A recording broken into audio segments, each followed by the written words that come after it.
Good afternoon. I'm Bruce Reed. I'm co-chair of the Future of Work Initiative and John Bridgeland's evil twin. Thank you all for coming, many of you from far, far away.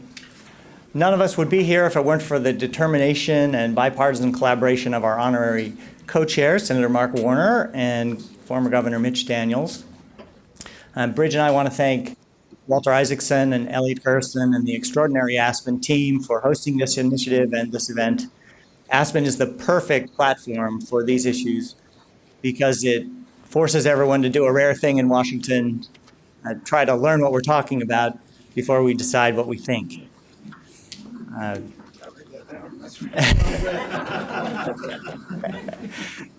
The Future of Work Initiative is made possible by the generous philanthropic support of a broad range of foundations. We thank the Emanuel J. Friedman Philanthropies, Markle Foundation, Kresge Foundation, and Hitachi Foundation for their support. And we're excited to be working with other foundations to help make this project a reality. So let's give them a hand.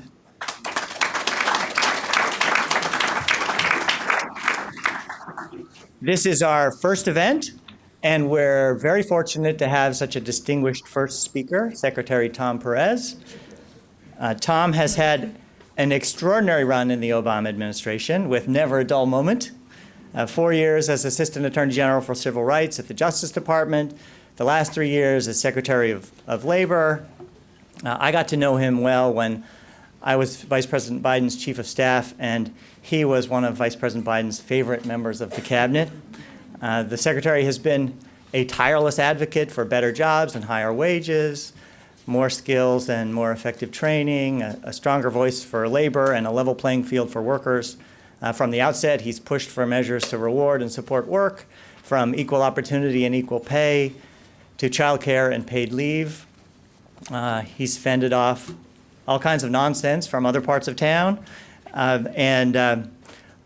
Unlike most politicians who only talk about being family friendly, the two leaders you're about to hear from are so smart, they have designed their entire Washington careers to make it possible to actually be family friendly. Senator Perez lives in Tacoma Park. Senator Warner in Alexandria. You just made him a senator. Wow. And I'm not sure about the motion. I thought that was going to happen. So for these two, all politics really is local. Secretary Perez has been an outspoken voice on the issues we're discussing today. In fact, last week, as many of you here know, he hosted a Labor Department symposium on the future of work. So if you're tweeting this afternoon's event, you can use the same hashtag you used last week, hashtag future of work. It's my pleasure to introduce the Secretary of Labor, Tom Perez. Thanks, Bruce. All right. Bruce, thank you. Great to be here, Bruce and John. Thank you for your incredible leadership in this really important initiative. And if you look up the word force of nature in the dictionary, you'll see a picture of Senator Warner. So Senator Warner has been a great friend, and we've had many, many conversations about this critically important issue. We have more questions, I think, than answers, and that's just fine, because that's where we're at now. One of my favorite people in the world is Walter Isaacson. I've had the privilege of getting to know him over the last 10 years through work I've done at Aspen. And when I was thinking about this Future of Work Symposium, I was thinking about his biography of Ben Franklin. Because Ben Franklin, as you probably know, convened the Leather Apron Club, which was which brought together people across an ideological spectrum to talk about the most important issues of the day. And out of that collaboration arose a number of critical initiatives, such as public libraries, other innovations that seem secondhand to us today, but they really, hospitals, other things like that, help define the times of that day. And so I think of this meeting today as really another meeting of the 21st Century Leather Apron Club. Thoughtful people coming together around civil discourse. And really what we're trying to do here is build Social Compact 2.0. That's really what this conversation is about, working toward a consensus on a set of values that allow us to meet the most pressing challenges of this day. And I want to thank all of you who participated in our Future of Work Symposium 3 days last week. And I want to thank folks who have made very concrete contributions to the enterprise. Senator Warner has been in the vanguard in the middle of this discussion, not afraid to put things out there and take some heat from time to time, and I appreciate that. Alan Kruger and Seth Harris, two good friends of all of ours, have made an important contribution with their new paper, a portable benefits model, which many people in this audience signed a letter, is an idea that's gaining a lot of traction. There was a vote just this week in the Seattle City Council that would allow drivers for ride-sharing services to unionize. I'm not here to endorse any of those particular approaches because I'm still studying all of them, but I am here to applaud all of them and all of these efforts because, as I said at the outset, there are no easy answers, and I do indeed feel like I often have more questions than answers, and what we need right now is this robust debate, spirited and respectful, one where we don't do a ready, fire, aim, but instead we gather the data and we have the meetings of the Leather Apron Club that will allow us to develop that social compact 2.0.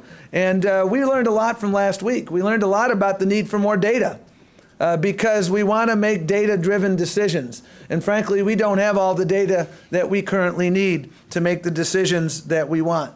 We also heard a lot of interest in the new portable benefits models, the proposals that have been out there. A lot of discussion at our meeting last week about that. And there may not have been agreement on exactly how to operationalize it, but I will say that I'm very grateful for those who have put this idea on the table. And again, no easy answers, but I think we're in the middle of a very creative, dynamic process. It's a process that is really not just going on here in Washington, but around the world. I'll be in Paris next month, where a number of different countries we will be convening, and the topic, the future of work around the world. So this is remarkable. And I've often said the following, which for me has been a bit of a North Star, which is that principles drive policy.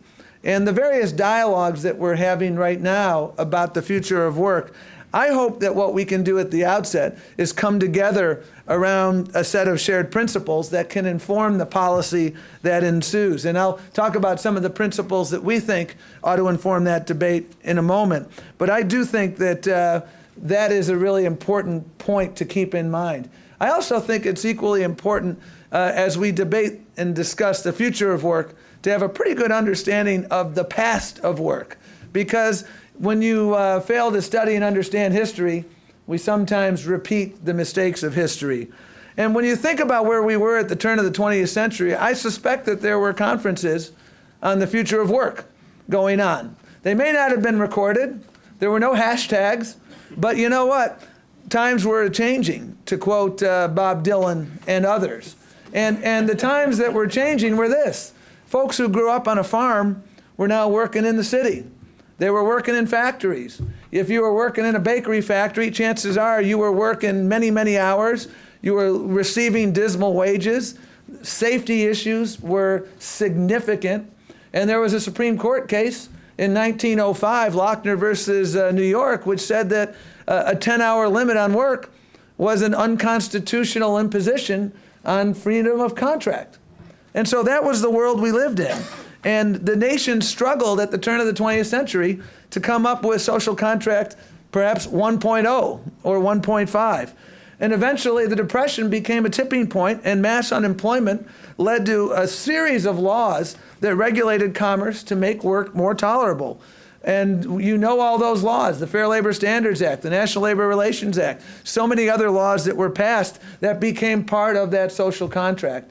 And in the aftermath of World War II, we saw tremendous growth in labor unions and the cementing of that social contract. We also saw rising wages, job security, 40-hour work week, paid vacation, workers' comp, defined benefit pensions. All of the economic stability of that era was tied to a national consensus about the dignity of work and a belief in the development of human capital.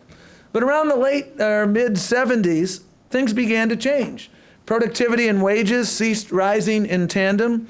Women continued to enter the workforce in droves, but our laws addressing issues of work and family never really, to this day, in my judgment, got out of the Ozzie and Harriet era. I meet families today whose child care bills exceed their mortgage payment. I meet people today who have to win the Boss lottery or the geographic lottery to get paid leave after they give birth. And that is a testament to the fact that we have not yet caught up with some of these changes that began literally in decades ago. The labor movement saw its influence wane. In fact, there's some research that shows that from 73 to 2007, roughly 1/3 of inequality in wages among men and roughly 1/5 among women can be explained by declining union density. In a number of industries, companies began shedding activities, breaking apart traditional employer-employee relationships, and creating what my colleague David Weil calls a fissured workplace. In other words, in Buffalo speak, jobs that used to be middle-class jobs were no longer middle-class jobs. When I was a kid growing up in Buffalo, if you were a baggage handler, that was a middle-class job. Today, unless you work for Southwest Airlines or a couple other airlines, that job is probably a minimum wage, no benefit job. And that is the world in which we are now increasingly living. And in the 21st century now, as we get to the present, we're encountering a new change phenomenon, the emergence of the on-demand gig, whatever name you may ascribe to it, economy. And on one hand, there's plenty to be excited about, because it's an exciting tech-driven entrepreneurial development that's clearly tapped into powerful consumer demand. From workers' perspectives, it enables people to monetize existing assets, to turn their car or their extra bedroom into additional income, while giving them far more flexibility than their grandparents had decades ago. The on-demand economy at the same time presents a number of questions about labor protections, and it puts them into sharper focus. So what happens if you get hurt working for a rideshare service? Or what happens if you're a person with a disability and you have a mobility impairment and you're trying to use a rideshare service? What happens if you are in a number of other circumstances? Are you an employee in that circumstance of the person who got hurt with all the benefits or rights that come with the designation? Or are you an independent contractor who's supposed to have the power to look out for yourself? These are some of the most important questions, but as we talk about these questions, I think it's important to maintain the broader perspective. And that perspective, in my judgment, is this: the challenges associated with the on-demand economy in many ways are not new challenges, and they are not unique to app-driven digital platforms. We've been dealing with these challenges for decades. While the on-demand economy has become a focal point of this conversation, I think it's important to think more holistically. We need to grapple with change in every sector of the economy. And the truth is, for literally centuries, the economy has been dynamic. Change has been a constant throughout our nation's history. And the good news is that we have always found ways to manage change, to pivot and adapt, to adjust our laws in a way that continues to protect, train, and empower workers. Sometimes takes a while. Sometimes a lot of dispute. Sometimes it requires many meetings of leather apron clubs, but it has gotten there. And it has gotten there in the following ways. We eliminated child labor. We created minimum wage and overtime protections. We established occupational safety and health protections. We established anti-discrimination laws. Most recently, we passed the Affordable Care Act, designed in part to relieve the job lock that our health insurance system has created for so many in our more transient and fluid economy. And so the point is that a nation that successfully moved from farm to factory to mainframe can certainly find a way, in my judgment, to harness new digital technologies in a way that ensures that workers are fairly treated and prosperity is indeed broadly shared. We shouldn't fall into the trap of believing that the latest innovation is so transformational that we simply can't accommodate and acclimate. I refuse to shrug my shoulders and say that the degradation of work is the price we pay for smartphones. I don't concede that the so-called structural change means that we have to accept vast inequality and opportunity gaps. Structural is one of my least favorite words in the English language because it implies forces that are beyond our control. In reality, the future of work will be shaped by choices that we make. Imagine if we had called our problems structural in the early 20th century, we might still be living in the Gilded Age. And we know that the Gilded Age was not, in fact, a golden age. One of the themes that resounded through our symposium last week was that business models which leave workers less secure are the result of choices. Many times incentivized choices, to be sure, but choices nonetheless. And they're not the result of immutable forces that are beyond our control. The baggage handler example is exactly one of those. I was with Cory Booker in New Jersey a while back, visiting with baggage handlers in Newark. And I'll never forget the person who said, you know, my kid just turned 14 years old, and my biggest lament is I don't have enough money to buy him a birthday present because I make the minimum wage, and I've been working here for 9 years. And the only wage increase I got was when the voters of New Jersey voted to increase the minimum wage. That was his world, the world of the fissured workplace. And as Zeynep Tan of MIT, whom I've had the privilege of doing a lot of work with, has explained it, these are choices, not necessities. Southwest Airlines, which has been the most profitable airline, by the way, in domestic carrier in the industry, they don't do that to their baggage handlers. They adopt what she calls the good job strategy, paying their baggage handlers and others a middle-class wage. You know, at the same time, as we confront these questions, it's important never to be afraid of change. I emphatically reject the notion that we have to put the brakes on innovation in order to advance the dignity of work. We need to facilitate innovation, keeping in mind that previous generations of automation didn't cause the sky to fall or pretend the end of work, as some folks did predict. To navigate this current generation of change, it seems to me, and this gets back to my original point, we need to summon our values. We need to follow, in my judgment, those North Stars that have always pointed us toward greater progress and shared prosperity. We need to recognize that America is strongest when more people have more. We need to come up with that Social Compact 2.0 based on enduring values that are relevant in a modern world. And I believe that these principles, and I wanted to give you a few, recognizing that you may agree with some and disagree with others, and you will correctly point out, I'm sure, that I've left out others. And I think these are some of the principles that ought to guide us moving forward. Principle number 1, if you work a full-time job in America, you shouldn't have to live in poverty, period. End of story. Principle number 2, you should be able to have a job and look after your family. We hear a lot of lip service to putting family first, especially this time of the year. Let's have policies that actually back up those words with action.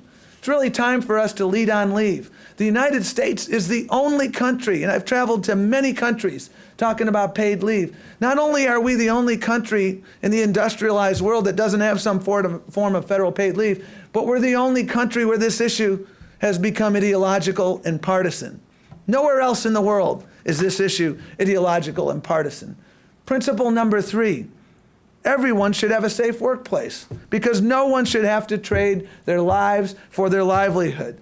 Principle number 4, worker voice is an essential ingredient of both business competitive and a vibrant middle class. Worker voice can take a variety of different ways, but there's an emerging body of research showing that businesses that give their workers a meaningful voice and stake in the workplace are most profitable. Another principle, and that is the principle of thinking long term. The best investments, whether they're public or private, may take time to reap dividends.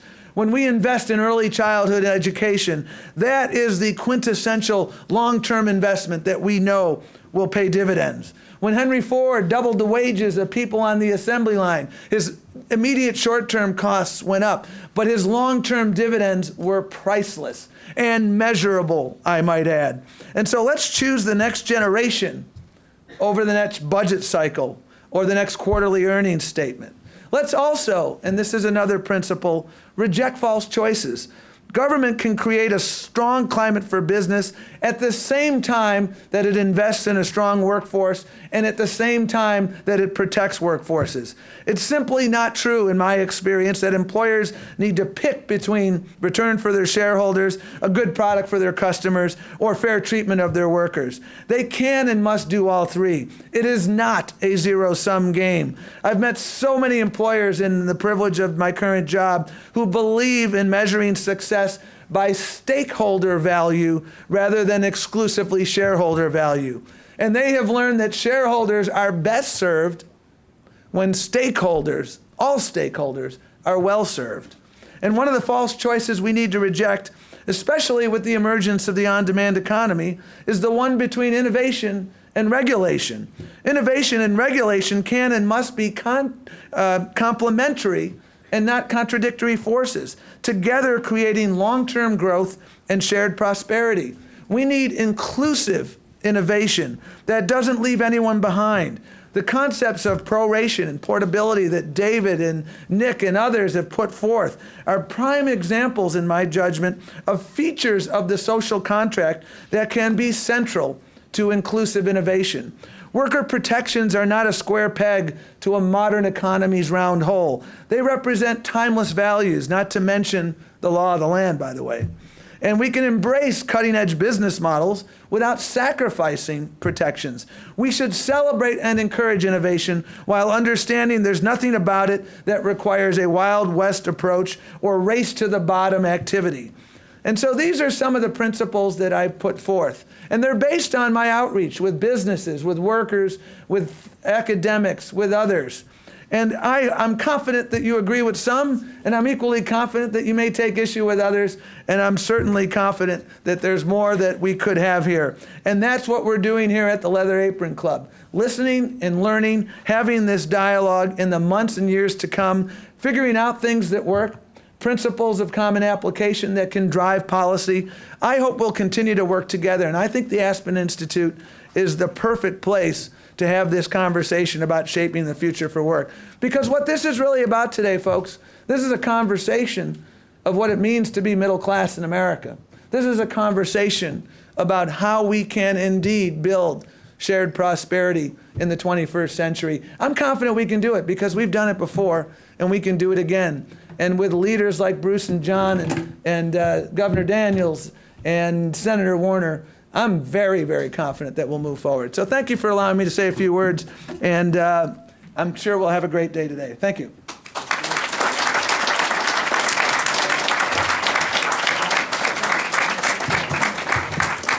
Thank you so much, Mr. Secretary, for those inspiring and impassioned remarks. The perspective of history, a vision for the future. And Walter will be so thrilled we have a 21st Century Leather Apron Society and a Bob Dylan quote to boot. So thank you so much. I'm John Bridgeland, co-chair with Bruce Reed of the Future of Work Initiative here at the Aspen Institute. I also want to thank Walter Isaacson and Elliot Gerson. Everything that comes to Aspen these days is transformational. Not only a font of ideas, bringing people together across party and all backgrounds, but often now translating these ideas into action. I'm a proud Virginian, and I have the privilege of introducing my senior senator and our honorary co-chair. But I first want to read a note from our other honorary co-chair, my good friend and colleague, former Governor Mitch Daniels. He really wanted to join us this afternoon. He's the president of Purdue and had unbreakable commitments, but he actually penned out a little note, and I want to read it to you. I'm sorry my schedule kept me from joining you at Aspen. I'm absolutely delighted to be part of this initiative on the future of work. Dramatic changes in business models, coupled with a chronically underperforming national economy, have called into question the support arrangements Americans have relied on for decades. With what we might successfully replace them is not so clear, and I look forward to joining Senator Mark Warner in pursuing these vexing questions. Sincerely, Mitch Daniels. I can't say enough about our next speaker and the driving force behind this initiative, Senator Mark Warner. He and Mitch Daniels epitomize the best of American politics and policymakers, two leaders who put politics aside, look at evidence, and do what works. As a Virginian, I've had the chance to admire his consistent success as a governor and as a senator, and even as a Republican, vote for him.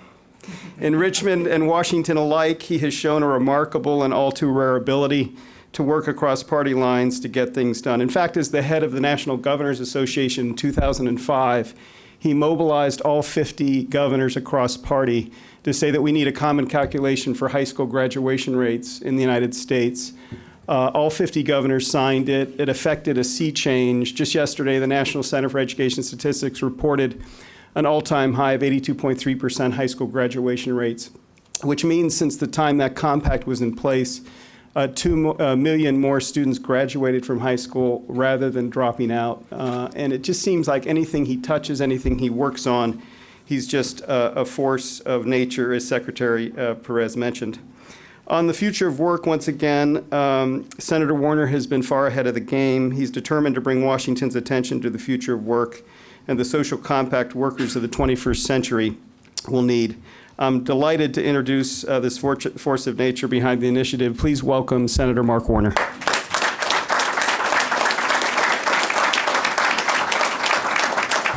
Well, thank you, John. Thank you for those comments and your friendship. I'm going to come back and speak a bit about you and Bruce and this project. I keep being called the force of nature, which for anybody who works with me means pain in the ass in literal terms. My apologies for being a little bit late. We are in the worst part of the sausage making right now, and I keep hoping and praying that I spend Christmas Eve without any other Senate colleagues around, and knock on wood, that may happen. Let me start with thanking Secretary Perez. I mean, Tom Perez is a good friend. He also is somebody who brings enormous passion to these issues. I mean, we're kind of on the same speaking circuit now. I see many of you who are at the same number of these seminars as we have around town, and I think it's really important. The two things that Secretary Perez always brings is, one, a constant voice to remember that when we get caught up in innovation and change and leaning forward, we don't forget the essential role and requirements we all have as a society to make sure that everybody gets a fair shot in our country. And that is incredibly important. And at the same time, and I particularly appreciate his comments today, both with the principles, but also just the tenor of these comments, that all of us who kind of are engaging in this discussion, I think we all come with some level of humility that, frankly, we don't know where this is going to lead. We don't know where all the answers are going to be. And in a town like ours, where everybody normally sets up in two camps, the Democrat camp or the Republican camp, the red camp, the blue camp, that is a refreshing change. So we're going to get to that point where that shared prosperity, that notion of how we preserve the middle class for all Americans, we'll get there. I am confident of that. I also want to particularly thank the Aspen Institute. Last year, as I was going through my rehiring process, I almost had a major personal discussion about the future of work. That's called, almost losing. But after that election, on a personal basis, I kind of stepped back and said, yes, I can get frustrated with whatever happens day to day in the Senate, but it's an enormous opportunity and gift. But at the same time, is there a chance to take a couple of big issues that haven't already been defined, red versus blue, D versus R, and maybe just start asking some of the right questions to get ahead of the game a little bit? And as I thought about, who would be the folks that could run this, who brought impeccable political policy credentials, there's nobody like John Bridgeland and Bruce Reed, who kind of have this mirror careers on the Democrat and Republican side, working with presidents, working in the Congress, bringing that sense that we can get stuff done, having the scars from occasionally offended the orthodoxies on both sides. Bridge, you may not be able to go to the next Republican advance with that admission you just made. But who would be the right folks to run the initiative? And Mitch Daniels, somebody who I got to know a little bit as governor. We didn't work exactly at the same time, but I had constant respect for him. Remember the day when he chose not to run for president a while back. I thought he would have been a great voice in that national debate and have followed what he's done in Indiana and now at Purdue. And as I was thinking about who would be willing to kind of, again, break orthodoxies but lean forward, Mitch Daniels clearly fit that criteria. And grateful particularly for Bridge being willing to help after he had said he was never going to take on another project, signing him up as the co-chair. And then as we thought about where we would do this initiative, there was, our absolute goal was the Aspen Institute.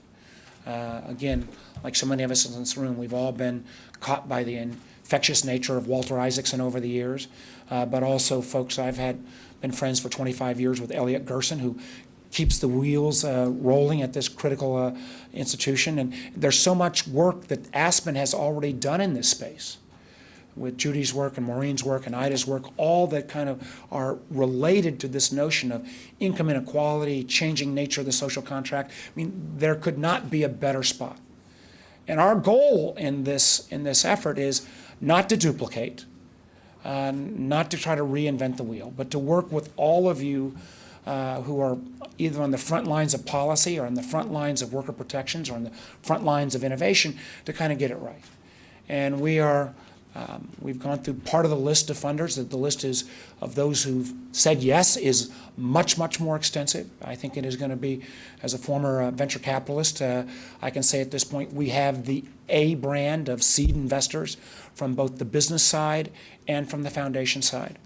In Bruce and Bridge, we've got great policy leaders. In Connor McKay, we've got somebody who is currently, while he needs more help, running this operation on a 24/7 basis. And somebody like Russ Sullivan, who was the go-to guy in terms of tax policy for years on the Hill. We've got his contribution and equal contributions from tax policy experts on the Republican side. So our goal here is to work with everyone in this room and say, can we be the place where incoming comes in, and hopefully we can sort through in a way to develop some policy ideas. Candidly, I hope with that force of nature timeline that could actually be laid out into the presidential debate before these issues kind of get polarized back into the DR category. That's going to be an ambitious timeline, and candidly, the issues are extraordinarily complex, but it's something we're grasping at. This future of work issue, and I think, again, the Secretary has laid out kind of a lot of the focus around gig, on-demand, sharing economy. You know you're in a hot space when people are still fighting about the nomenclature, and particularly when you get to the Valley or New York and people bristle when you use the word gig economy. You know, we will let that nomenclature be debated by the experts, but, you know, we are at the right space and the right time. But we are also, this initiative, and I'm not going to get into a lot of it today, but asking broader questions with it. I'm a proud capitalist. I am the beneficiary of the free enterprise system. I also recognize, as somebody who failed miserably a couple of times and got more than my share of fair shots, that notion of how we maintain that sense of opportunity in the 21st century is more and more challenging. I get increasingly worried that for large segments of Americans, particularly low and moderate income Americans, that modern American capitalism, with its focus on short-termism, is not working. And I believe we need to ask a kind of more fundamental question beyond this social contract issue of how do we make capitalism again work for a broader swath of Americans? And that is going to take potentially looking at corporate structure. It's going to take looking at issues that are starting to emerge around fiduciary duty. The Secretary spoke to that a bit. It is trying to tap into a growing number of investors and corporate governance issues where they want to work to a broader level of constituencies. It's building on work that's inclusive capitalism and conscientious capitalism and the B Corp movement and the new movement that Paul Tudor Jones is working for in terms of just capital, a host of activity in this space. Then again, perhaps overly ambitiously, if we can get that right as well, boy, oh boy, and if we can capture that before it gets put into unfortunately, a current editorial comment, national political debate that is relatively lacking in ideas and ends up driving many Americans to the extremes on both sides, and to the extremes on at least one side that frankly, for as a capitalist, someone who believes strongly in our free enterprise goals, frankly, that scares the heck out of me with some of the language and scapegoating and hate speak that should not be reflective of where our country ought to be headed. Work is always evolving. Let me build on where the Secretary started. It is always evolving. We've, as the Secretary mentioned, from agricultural revolution to industrial revolution to internet age revolution. But I do wonder at times whether this time it may be different. This time, the combining factors of globalization, of the flows of capital, of technology, of automation, of the power to disrupt, offers great upsides, but quite honestly, offers a host of challenges that may be unprecedented. So trying to make sure we get it right is terribly important. So long, even as we thought through industrial and agricultural revolutions, the notion that you would go to work at the same place for potentially a long period of time, that existed through each of these previous revolutions. What is increasingly happening now is more and more work is breaking less from a career and more into discrete tasks, many of which can now be monetized, but really in many ways may change the whole notion of what it means to have a job. My first speech in this space, I said, you talk to most millennials, it's not where do you work, it's more what are you working on? Because that millennial may be balancing or juggling a whole variety of income streams and possibilities. The flexibility of the on-demand economy offers great opportunity. One of the things let me acknowledge on the front end, from having conversations with workers, not the platform companies, but with workers all over Virginia and elsewhere. I think as a policymaker, we have underestimated the value that workers will put on flexibility. The value of being able to make their own schedule, the value of being able to have that time to have with their family or make their choices. A great opportunity. I think as well, we have to recognize that in this 21st century economy, the idea that the traditional employment status, which for many has been viewed as the most protective of workers, sometimes is not the case. I'm a firm supporter of the ACA. One of the things that I think we need to deal with is the 29 to 30 hour cliff that takes place. I think what we see, many people who are fit into the category of classically employed right now, they get the worst of both worlds, because the same algorithmic scheduling that might allow you to have that Uber arrive immediately is also creating the circumstance where somebody can be employed but never know how many hours they're going to work, and go in because of that scheduling and know you're going to be sent home, or you're going to be on call all the time. And you get the worst of all worlds, where you have no flexibility, you're constantly on call, and you can't go out and even get that second job. So how do we think through and get this right? Again, I've got lots of exactly the same comments that the Secretary made. We don't need to hear the same things from all of us. But I do think there is an enormous opportunity here if we think about this in the right frame. The social contract that the Secretary spoke about, whether it was created at the beginning of the 20th century or then particularly built out after the Second World War, we made a conscious decision in this country to tie a lot of those benefits to the workplace. We're kind of unique in that in the industrialized world. I think we may need to be rethinking that. Today we're going to focus on portability. Alan Kruger's work and Seth Harris's work last week on a third classification. Again, I'm not endorsing any particular notional idea yet. I'm not smart enough. But I do think we need to be bold as we possibly can in terms of thinking about new ideas. The traditional series of benefits, health insurance, unemployment, disability, workman's comp, retirement. Yes, we need those, but what else? The same innovation that is disrupting motels and taxi services and day-to-day work, Oisin, in terms of at home.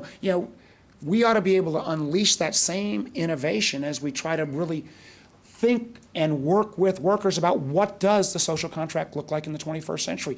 We ought to be not afraid of that discussion.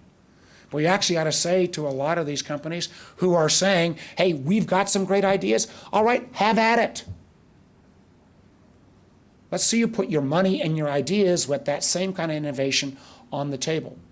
And we have to do it in a way that doesn't, I agree with the Secretary, create a wild, wild west, but also let's hold their feet to the fire in a way to say, show me what you've got in a way that won't be used against them as we think through getting this right.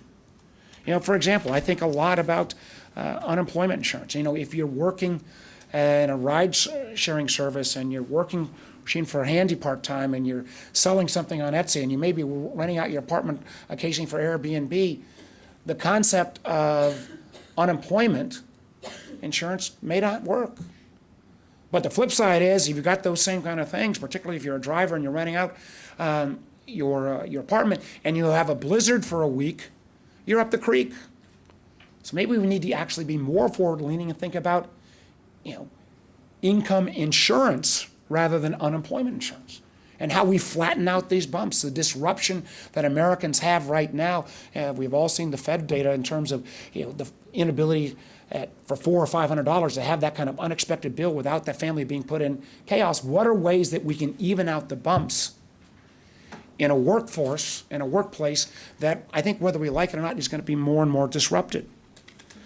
So for the first, let me lay out some of my, maybe not principles, and I will do this quickly because we got to get to the panels, but some of the things I've learned from the last year of talking around. We have a greater responsibility than ever to strengthen the social contract. I know when I was out in the Bay Area, and I saw Lenny around the pillar, I want to commend all the groups from the West Coast and David and others. But I remember one of the first sit-downs I had with a lot of the platform companies, and they're like saying, why are you guys even focusing on us? And, we're just, why are we getting all this attention? One, I'm saying you got those kind of valuations, suck it up.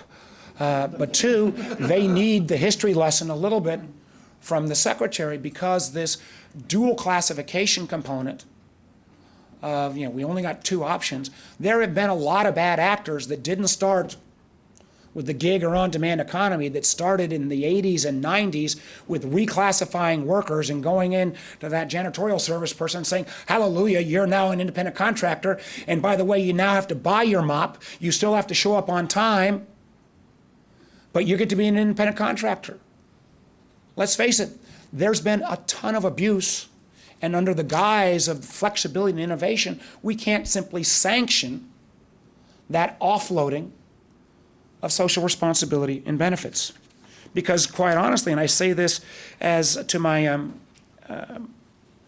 colleagues on the Republican side, if we end up with an independent contractor workforce that we don't know how large, but is in aggregate, Cyril Horowitz says is a post or freelance workforce, around 40% of the workforce, that goes to 60 or 70. We have created the most massive free rider problem on an already distressed entitlement system that we could possibly imagine.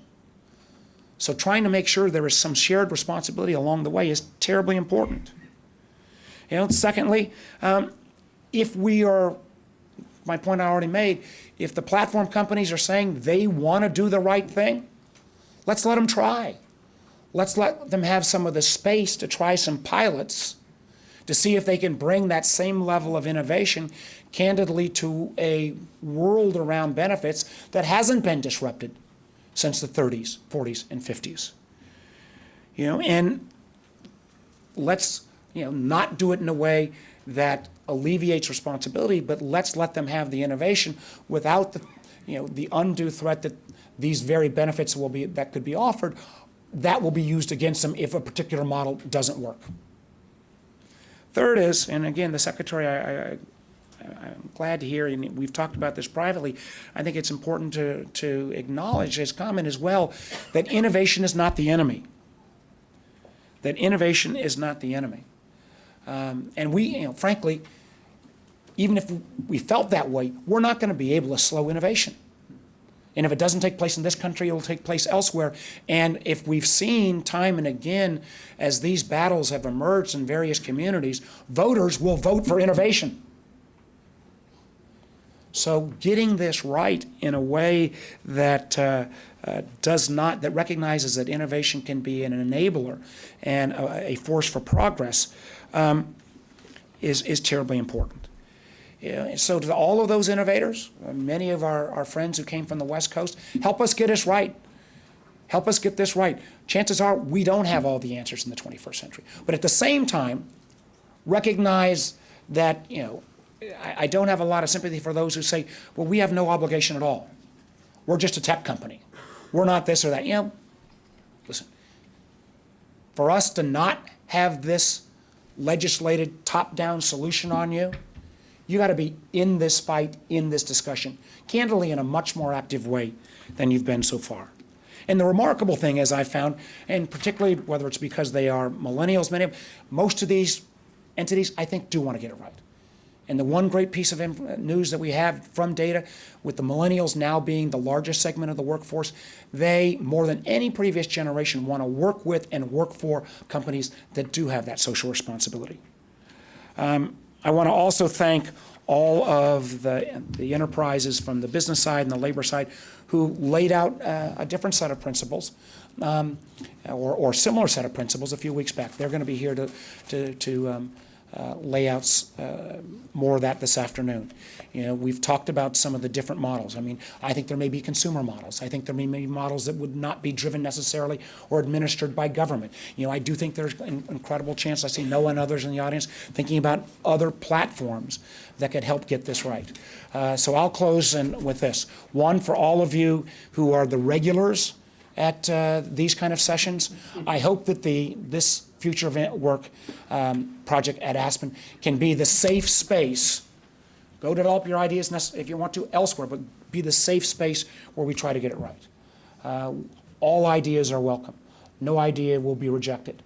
We will, under the apron makers, Leather Apron Club. So much for my Ben Franklin knowledge here. I can't think of a better analogy, and I'm going to build that into every future speech. Thank you all very much.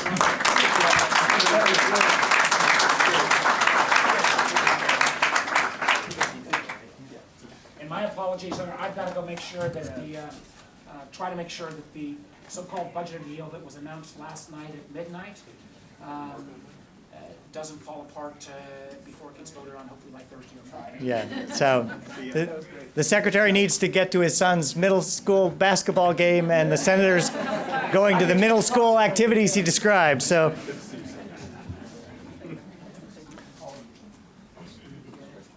Let's give them one more hand as they go.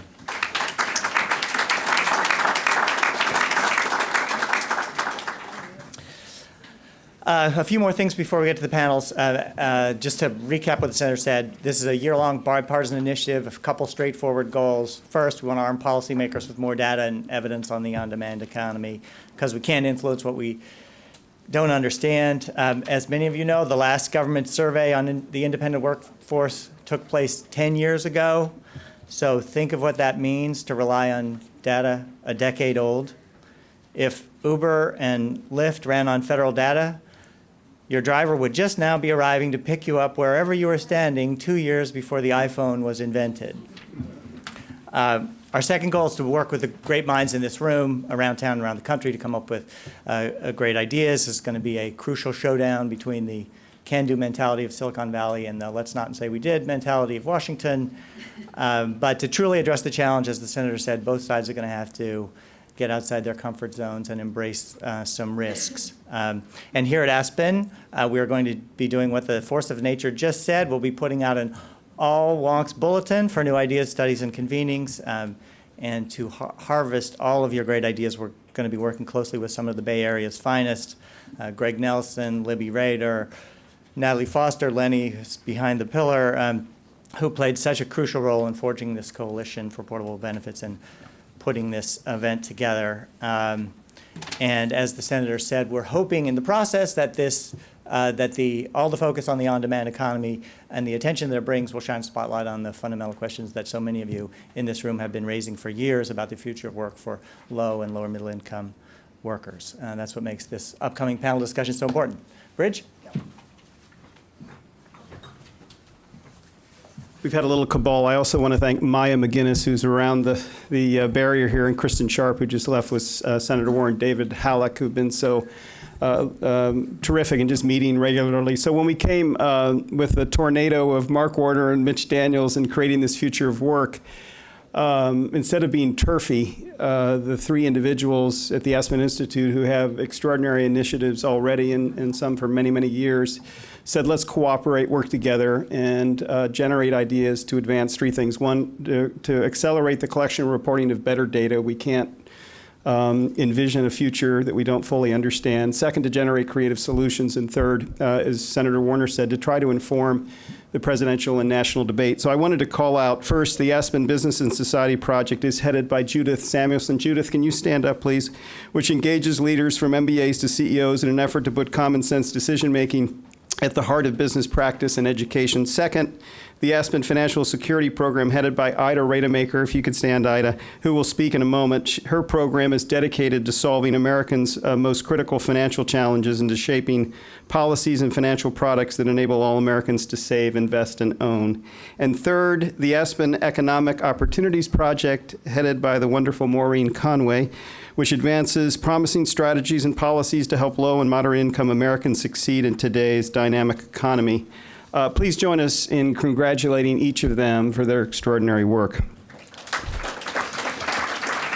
It's now my pleasure to welcome the co-host of this event, who's just been named Aspen's new Vice President for Policy Programs, so her job has become bigger, Maureen Conway, and after Maureen, Ida Rademacher will share a few words with us. So thank you, Maureen. Well, thank you, Bruce and Bridge, for joining us here at Aspen and for launching our new initiative on the future of work. We're all really thrilled to have the initiative here and to welcome them. I just wanted to sort of add my few words of welcome. As Bridge mentioned, I run the Economic Opportunities Program at the Aspen Institute, and many of you have come to some of our previous events. We've been talking about some of these issues of future of work and issues. We had one just a couple of weeks ago on sort of instability that the senator was describing in retail jobs and some of the challenges of scheduling and how that works. We had one with the senator a couple of weeks before. If you've missed our events, it's the Working in America series. You can find recordings at as.pn/Working in America. So there's one shameless plug. And, you know, it's such a big topic, the future of work. And in the Economic Opportunities Program, our goal for a long time has been to identify, investigate, and promote policies and strategies that are going to help low and moderate income Americans connect to and thrive in today's changing economy. We've long had two primary areas of focus in this work. We look at how people can get jobs and get better jobs, and the other, we look at how people can be supported to start their own businesses, essentially creating their own jobs, but also building assets that are a critical part of establishing a stable economic foundation. We create a number of brands in the Economic Opportunities Program, and I just want to mention a few because some of you may know of their work. The FIELD program is our leading program that investigates microenterprise and entrepreneurship. Skills for America's Future promotes partnerships between employers and community colleges.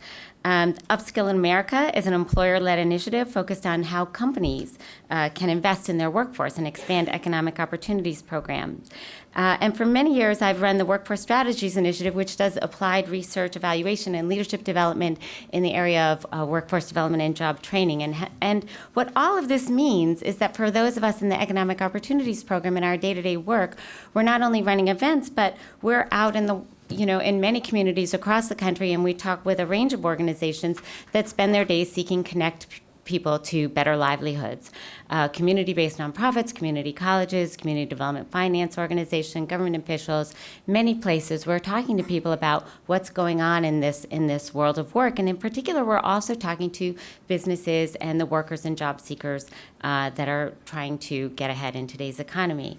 And I just mentioned this because one of the things we hear over and over, and is sort of one of our themes for today's, is one of the things that's not working is the level of instability in work, right? And so it was a real pleasure for me to be part of this set of folks who signed the Portable Benefits Coalition and start thinking about how do we build some stability back into the world of work, because it's one of the real barriers that we're seeing time and again to people's ability to advance in today's economy is they just get started, something knocks them back to the beginning. And so how do we build some stability that can be the platform for mobility?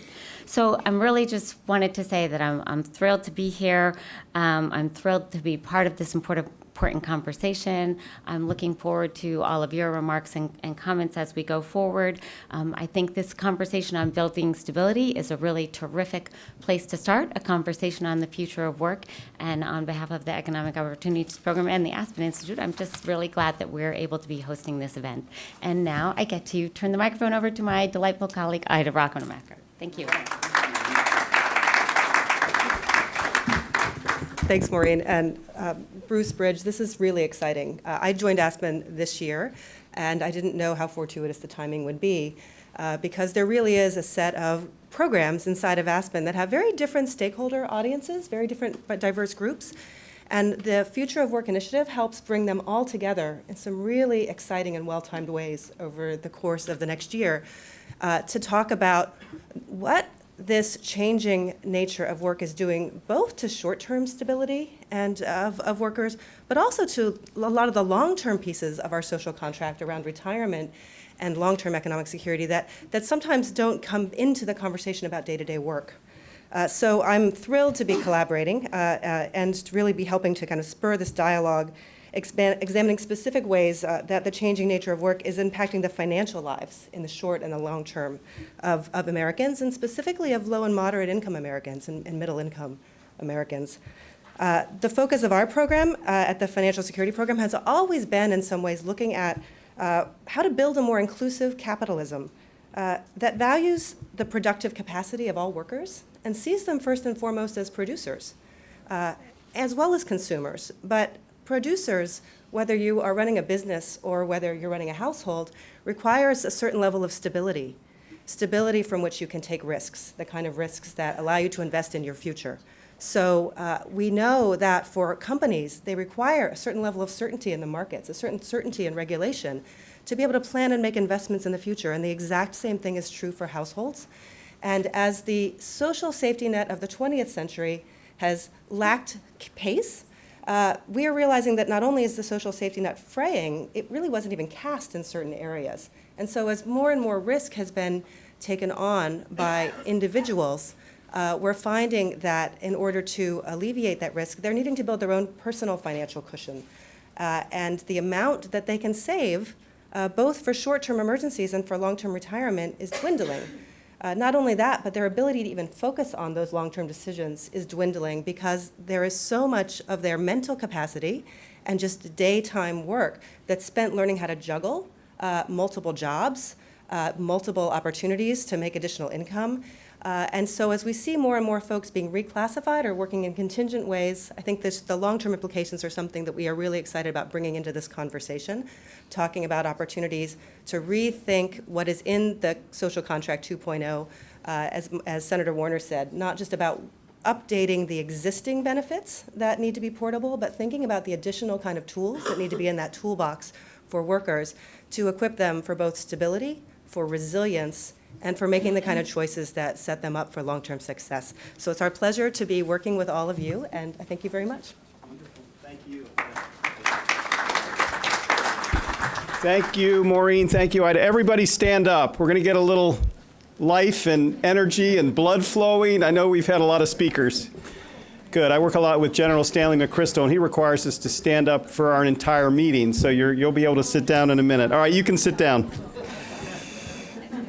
It seems like our next speaker and moderator, every time the country's in crisis, people look to Phil Zelikow. Phil Zelikow is a dear friend. He's the Miller Professor of History at the University of Virginia.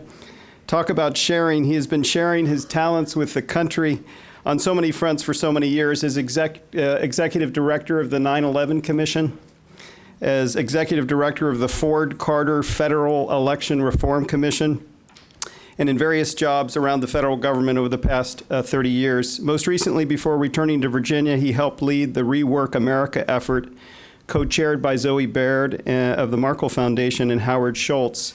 That project produced a fabulous book, very much on topic for today's discussion, called America's Moment, Creating Opportunity in the Connected Age.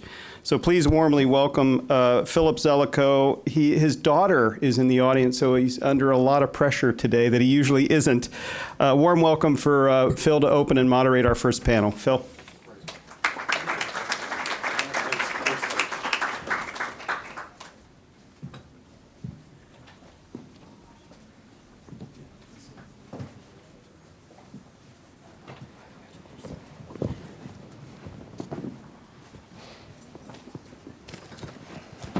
Before I introduce the contestants to my left, thanks so much for coming here this afternoon and engaging these issues of the future of work. I'm Philip Zellico. As Bridge mentioned, I've been involved with this Rework America project that has engaged CEOs and community leaders and people from both sides of the aisle. The America's Moment book is very broadly gauged. It's actually about what Senator Warner was referring to as the whole future of American capitalism agenda.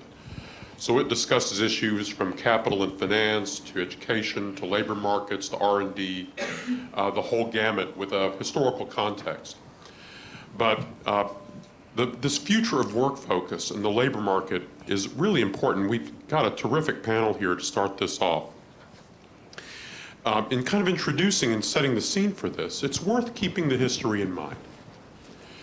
You remember that Secretary Perez mentioned that this may be Social Compact 2.0? Well, if we ask ourselves, what would be Social Compact 1.0? Actually, you couldn't get a better example of Social Compact 1.0 than the famous, to labor historians, Treaty of Detroit. The Treaty of Detroit was the great landmark deal struck by Walter Reuther's United Auto Workers with General Motors in 1950. It was the last of the big three to be broken to the wheel. And in the Treaty of Detroit of 1950, it secured for American workers at GM and basically the rest of American big business, think about it, health care benefits, unemployment compensation, paid vacation, pensions, even cost of living adjustments attached to their wages. Why did GM do this? Well, they had a business case for doing it. Think about it from GM's point. It's easy to think about it from Reuther's point of view. The GM argument was, we get three things. One, we get labor peace, which is important, which they hadn't had for 20 years. Two, we will run all these benefit systems instead of the federal government running it, and we would rather do it. Three, this is going to help us compete for talented workers in an incredibly tight American labor market of 1950. None of those three concerns dominate American business today. They created a system optimized for the world of 1950. Our job, in a way, is how to create the system that's optimized for the world of 2015, which is a very different world. Think about their approach to the future of work. In a way, it was a classic bundled approach. You know about bundling, like music. In the days of the record companies, what did iTunes do? It unbundled music. So they bundled work with all the benefits, all these other things in the large workplaces with big unions, etc. What's happening now, of course, in the digital age is we are unbundling work. You know what that feels like in the music world. And you know how exciting and liberating it can be in the music world and in the working world. But of course, also full of anxiety and insecurity. And the point that Senator Warner made in that terrific set of remarks was that we cannot force the American people to choose between opportunity and insecurity. We must provide them with both. In other words, we must conclude the Treaty of Detroit for the 21st century. And so to introduce this panel, I'll say, it is the job of this generation to sign that treaty. And it is the job of this Aspen program to try to draft it. Now, what we have here on the panel today is to introduce them from your left to your right. Byron Auguste. Byron leads Opportunity at Work. Byron's been doing things at the White House, with McKinsey before that. He knows the world of business and the world of government. And now what he's trying to do is take the big picture macro view and reform the whole system of America's labor markets. If you went to his website, Opportunity at Work, there's a three-part mantra on the front page of it that frankly should be gospel, about helping Americans find work based on ability, not sheepskins. He calls it pedigree. helping them find access to training, using opportunities to get access to training that have never been so available, and helping them use technology to link people to opportunity. We have Sheila Marcello.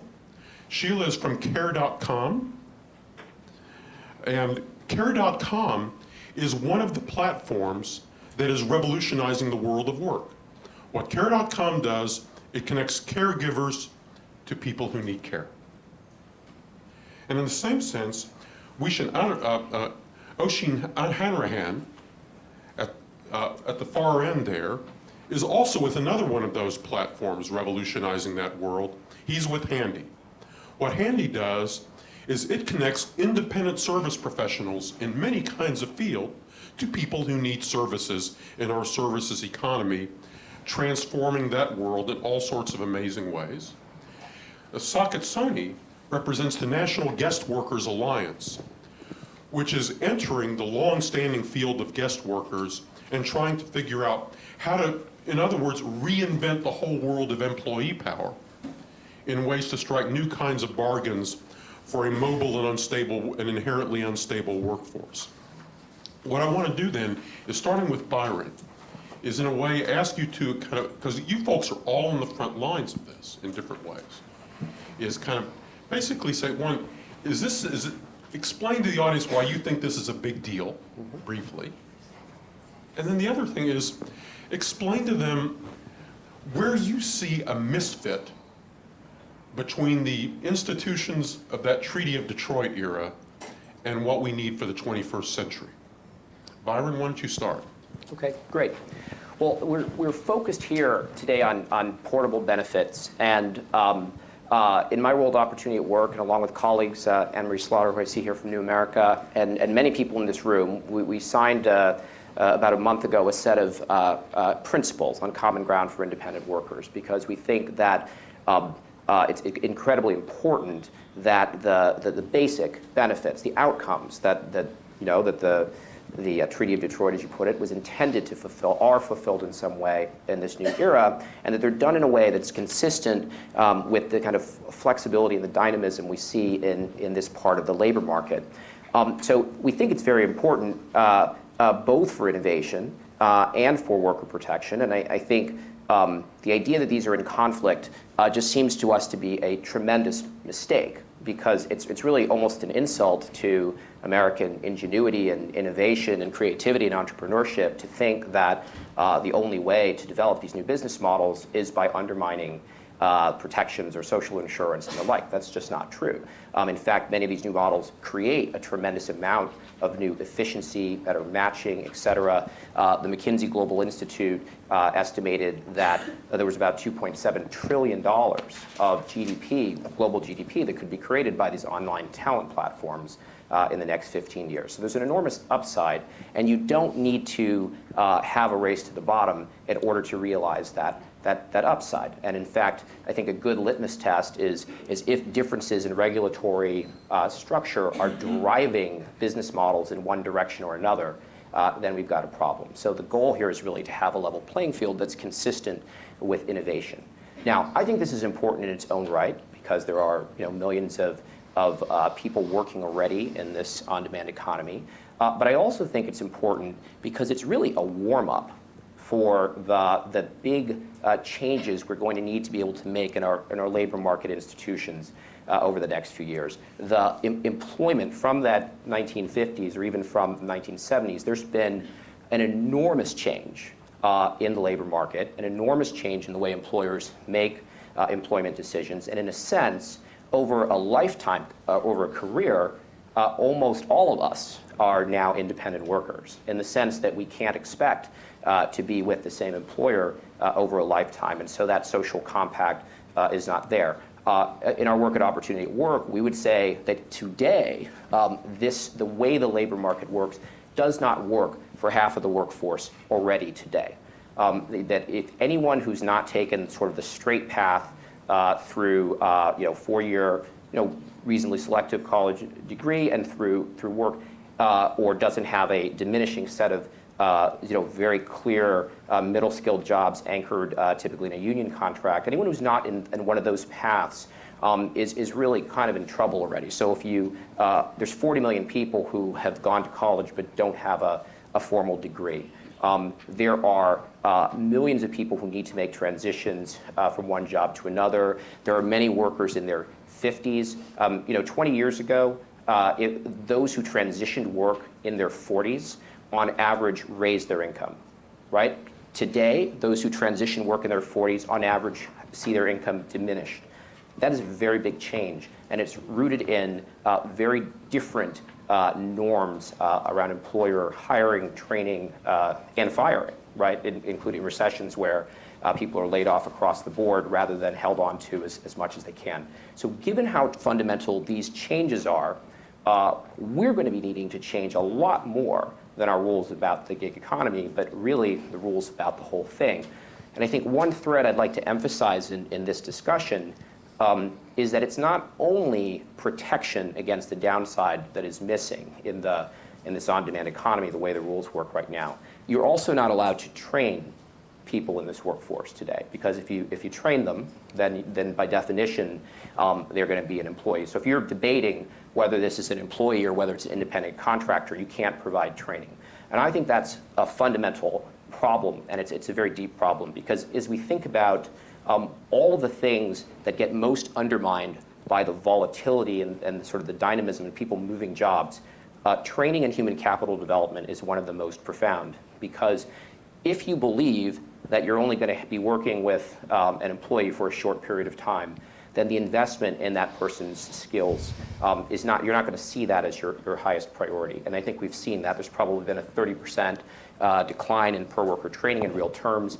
At the bottom third of the labor market, that's been much more severe, and the extreme version of it is in this on-demand economy. So I think, and when you dig a little further into that, what you find, to your point about why is this so very important, you find that is also the key, most likely, not only to our next generation social contract, but our next generation economic growth model in this country. If you look at where are the productive assets that we can redeploy, we talk about the sort of you've got all these empty rooms, and Airbnb allows you to monetize, and that's phenomenal.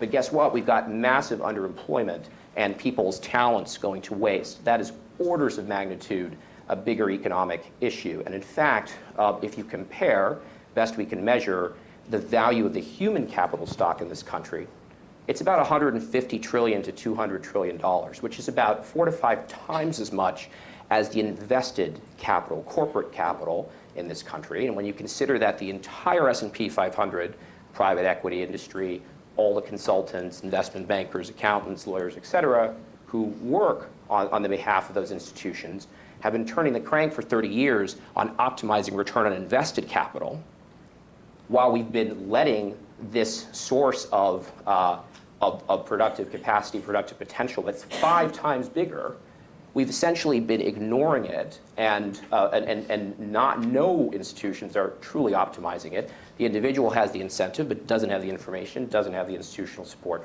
So if you start to pull on this thread of portable benefits, of portable training, you start to see that you've got a much bigger challenge. And I think one of the most attractive things about the discussion we're having here is that we're not entrenched. We don't have a large set of vested interests already with absolutely predetermined positions in this on-demand economy, so we can approach it with a set of principles and work our way back from there. How do we want our institutions to work? And what I think we should all aim to do is to build on that discussion to then go deeper and broader into our overall labor market and say what kind of social compact do we need for the whole economy and the entire labor market going forward. So Sheila, bring us into the world of platforms and caregivers. Absolutely. So on any two sides of a platform, there's demand and supply. And the whole point of portability is because there's a value that we have on flexibility. So let me talk about flexibility first on sort of the demand side. When we think about what's happening in the demographics, right? Women, 50% of the workforce, 40% are primary breadwinners. 70% are now dual income families of all people working. 50% have a responsibility on a dependent. So care is a key issue for many workers. And when we poll, McKinsey studies, so many studies have put it out there, that millennials care deeply about flexibility. So we are a nation of caregivers. We have a responsibility overall, but yet we have an anachronistic system of a single income household in the way that we have benefits and the things that support this demand. So now let's talk about in a marketplace, a platform, you have the flexibility of the supply side. The original gig worker has actually been the caregiver for a very, very long time. This is before on demand because they're cobbling work together, and most families are in need of 24/7 support when it comes to senior care. So the caregiver has been as part of the gig economy for a very long time. At care.com, we have 7 million caregivers in the US in our platform. 7 million? 7 million. Wow. 7 million caregivers. Of the jobs that are posted on Care, 70% are part-time jobs, under 30 hours. They're just trying to make ends meet, which is one of the reasons we wanted to make sure that it's any job that is posted is above minimum wage on care.com. So we're at the junction of this supply side and this demand side when it comes to care. And we see it. And guess what the size of this industry alone is in the United States, between childcare and senior care? $280 billion. It's as large as the legal industry, and we know we're litigious. A lot of lawyers here, I know, right? Very large industry, and it is an economic imperative. And if you ever wonder whether it pertains to you, because you're not a caregiver yourself, how many of you have children? How many of you have nieces and nephews? How many of you have been children? So guess what? Your home will be a workplace. Let me repeat that again. Your home will be a workplace. It's going to matter a lot how we think about the gig workers or the flex workers, because we ourselves are going to need them and employ them in terms of caregivers. So Senator Warner talked about shared responsibility. Secretary Perez talked about principles. What does that mean in terms of leaders, business leaders, and how do I think about it? So for a long time now, and I think about long term, we've been focused on 3 things. One, in terms of product. We invested in a company and bought a company called Breedlove & Associates and rebranded it HomePay. We are helping families to become compliant and to employ caregivers, provide them Social Security and unemployment insurance, and we've been doing this now for over 3 years. We just added workers' comp, and it is now available for all 50 states for our caregivers. And we will soon be launching a portal. Soon we will announce other benefits that we provide access for families to provide their caregivers. And there's a lot to provide for. That's on our own platform, there's 7 million. But we believe there's over 20 million caregivers, 25 million in this country alone. So there's the product side. Then we think about overall policy. I'm very proud to work very closely with the National Domestic Workers Alliance. We've been supporting for the past few years the passing of the Domestic Workers Bill of Rights in 6 states. We launched the Fair Care Pledge. That's fair pay, clear expectation, and overall paid leave for caregivers. And we announced that at CGI. We're also now supporting the Good Work Code, and Pollux here in the audience is one of the co-founders of the Good Work Code. We work closely with Anne-Marie Slaughter with New America to focus on data, and that's what Aspen's all about. I'm also a Henry Crown Fellow with the Aspen Institute. Proud to say that I've been in connection with Elliot and Maureen for a number of months now, and thrilled to see the future of work becoming a reality, because it's something that I believe that the dialogue needs to happen. So that's policy. Third, awareness. We must invest together as a coalition in awareness. I'm working now with Jeremy Hymans at purpose.org and NDWA, Caring Across the Generations. And if you are funders and you are interested in helping us professionalize caregivers and improve the overall vision we have for the flex economy, please join us in developing an awareness campaign, especially for this year, where it's going to matter a lot, and we put it on the map overall. So we have to focus on these things to be competitive, as Byron pointed out. This is where the future is going. If we do not invest in a care infrastructure, and Anne-Marie Slaughter has been known to say this, we invest in roads and bridges, but we've got to invest in care and our people. And that is what the future of work is all about. If you don't have that support overall, to be overall competitive for the future. So Saket, in your case, guest workers aren't new, but the world of guest workers are changing. Tell us more about it. Sure. Well, my name is Saket Soni. I run the National Guest Worker Alliance, and we are a national low-wage contingent worker association. We represent many of the workers who have always been gig workers. Perhaps most emblematically, after Hurricane Katrina hit Louisiana Gulf Coast and the levees we breached, we represented the day laborers who stood on street corners and rebuilt an American city. Today, technology is able to have anyone, anywhere enter the labor market and be a casual day laborer without having to stand on that day labor corner. Uber and other platforms are nothing more than that kind of opening up of a labor market, which you previously had to reach physically and now can reach at the touch of your phone screen. And this is not a bad thing. Innovation and technology are good, and I think the people on this stage, on my right and left, because they run these companies, they know how much these companies are a driver of innovation and change. They know how much the economy is changing. My members know how much it matters when you're swinging from trapeze to trapeze, from the old economy to the new economy, to have that safety net under you when you fall. You could either fall and catapult back into the next job, or you could fall to a certain death because of the extraordinary difference between the winners and the losers in today's economy. I mean, the fact is that we are undergoing now, there are huge debates about the numbers.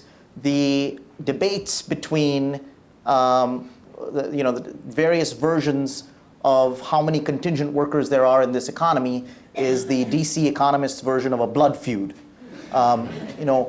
Future of work meetings across the country end with scarred economists walking out after debates about the numbers. Is it 1 million or 50 million? But I can tell you that we are experiencing the transition of a generation. We're experiencing a once in 40-year economic transition. Others have talked about it. And the question is going to be whether we invest in our ability to be resilient during that transition. Or will that transition be marked with opportunity for some, but pain and poverty for many? And that's where the new social compact and the concept of portability comes in. The fact is that in the future we will have more workers who have more occupations per lifetime and more jobs per year. And that's why you need a system of benefits that moves with you from job to job, that is portable, that is prorated, and that's universal. And it's not a new idea. Construction workers, musicians, actors, many in our economy have had it. But I think what is new in its formulation, as David in the audience and others have formulated, is that a previously marginal and perhaps experimental idea, a jazz club song is now a stadium hit. I mean, we are talking about a group of workers who were previously thought of as marginal, becoming the emerging working majority in this country, and therefore the needs that they have are now majoritarian needs. And I think that's why the particular timeliness of the portable benefits conversation. Portable benefits are a piece of the puzzle, but an incredibly important piece of the puzzle. And I can speak for my members and other workers. Look, gig economy workers are not somehow separate and away from and a whole other species than the workers that we all know. They are the workers that we all know. I know a fireman who is a union fireman in New Orleans, whose pension is being eroded in a debt swap, who has a second job as a subcontracted EMT, and a third job as an Uber driver. The fact is, people are stretched across the old economy and the new one. People are stretched across the physical day labor corner and the day labor platform. and the social compact has to stretch to adequately support their needs as we change the way that we work. I think that's why portability is so important. I think the blood feuds aside and the debates over numbers aside, I think the source of optimism here is how many different rooms are having this conversation. A number of us signed on to a letter with a number of companies because there's, on the way to the 2016 elections, where there's very little consensus to be had in some places, a lot of consensus around the new needs of workers. Many companies have signed on to the Good Work Code that National Domestic Workers Alliance is pioneering. Peers, and Shelby Clark is in the room, is already innovating a platform and the product that many can then use. So there's innovation going on. There are glimpses into the future. Since the Secretary quoted Bob Dylan, Bob Dylan also said, "He who isn't busy being born is busy dying." And I'd much rather spend the next 25 years being born than busy dying. I think this is a moment of upswing in terms of boldness and creativity, not a moment of decline in terms of the economy. So Oisin, I can just tell from your youth and what you've done already that you're still being born. That's an intro. But Handy sure looks pretty full grown. What's your experience with it? So we started Handy 3 years ago with the view that the way people buy services is broken. So you think you need a home cleaner, a handyman, a plumber, electrician, a carpenter, and it's such a broken buying experience. You go and you look for referral from family members or friends, you look to neighbors, you look online, you look at classifieds, you try and type some stuff in and you hope that people will contact you. The shocking thing is that exactly the same thing is happening for sellers. So we don't think about it because we're busy trying to find a plumber or a handyman. Sellers are on the other side of this, so there are great handymen, great plumbers, great cleaners, great carpenters going through the reverse experience, where they're trying to figure out where they should advertise, whether they should buy leads, who they should buy leads from, whether they should trust the phone calls that are coming in. And that friction, trying to solve that problem, is what Handy is all about. So today you go to handy.com or you go to the Handy mobile app, you press a button, you say, I need a cleaner tomorrow at 9 a.m. The opposite side of it is the cleaner's just seeing a list of jobs come through with a confirmed price that says tomorrow at 9 a.m. there's a 3-hour job. You press a button, you claim the job, you know if you show up, you'll get paid. Today we have over 10,000 people every single week. So we've had over 750,000 people apply to join the platform, but every week we've 10,000 people out doing work on the platform, serving over 1 million bookings at this point. And part of the challenge that we've faced is how can we help preserve what those folks have while giving them more? So today, I think there's been a lot of conversation around flexibility. It's obvious that they have immense flexibility. They can claim whatever job they want. Once they've gone through a rigorous background check and vetting process, they can claim whatever job they want on the platform. They never give us a schedule. They never give us availability. They never give us a calendar. They just claim whatever job they want. And I think you've heard Senator Warner talk about how difficult it is to put a value on that flexibility, but it's so valuable. That's not enough, though. I think we understand that we want to offer our folks more. So today there's this frustration where after millions and millions of data points, we know what makes customers happier. We can't tell our pros what to do. We can't explain to them. We can't say, hey, we could put you on this education program or a training program that would actually help you, not just on Handy, but whenever you serve any customer ever, we can help you be better at what you're doing every single day. And we can't offer that training in the current environment. Similarly, we've got an idea about how to give folks access to benefits that we can't bring to the platform today because it would trigger this classification challenge. I think all these platforms, you look across the biggest 4 platforms from Handy to Uber to Lyft to Instacart, they've got over 400,000 people working on these platforms every week. None of them are more than 6 years old. That's both good and terrifying all at the same time. But what it definitely means is that we don't know what the answer looks like. So there's no way after 6 years we know exactly how to regulate or how to legislate towards the solution. And I think Senator Warner had this concept of how do we create the space to get towards the answer? How do we create a safe harbor so that we can offer access to benefits, access to education and training without triggering an additional liability. I think that there were points made earlier around how there are millennials, who deeply want to do the right thing and who want to work at mission-driven companies. I think all of these platforms want to deliver a great experience to customers and deliver a great earning experience to professionals. I think we just need a little bit of space to be able to figure out what the answer is so that we can have this debate around, where do we draw the line and what the right solution looks like. So what I want to do to close this out is actually I want to key off where you just finished, Oisin, and bring it back to the other panelists to comment on this too.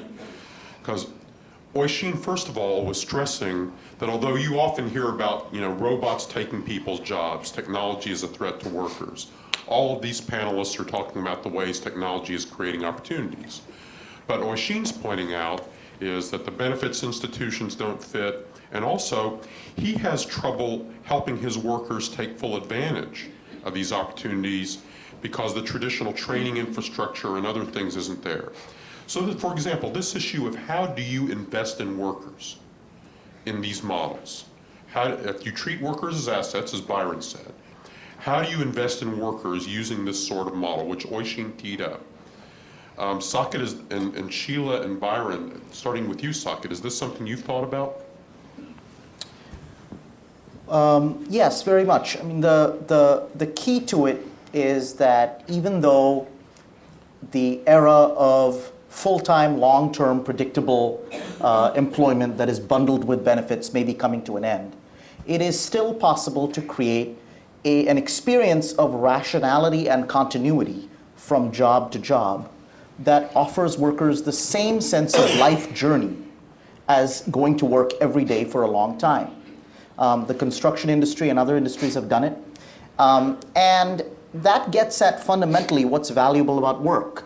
It is a source of income, but it's also a source of development, continuity, and a sense that the work is leading to your personal development and you are contributing back into society. Work structures our relationship to people around us in a major way.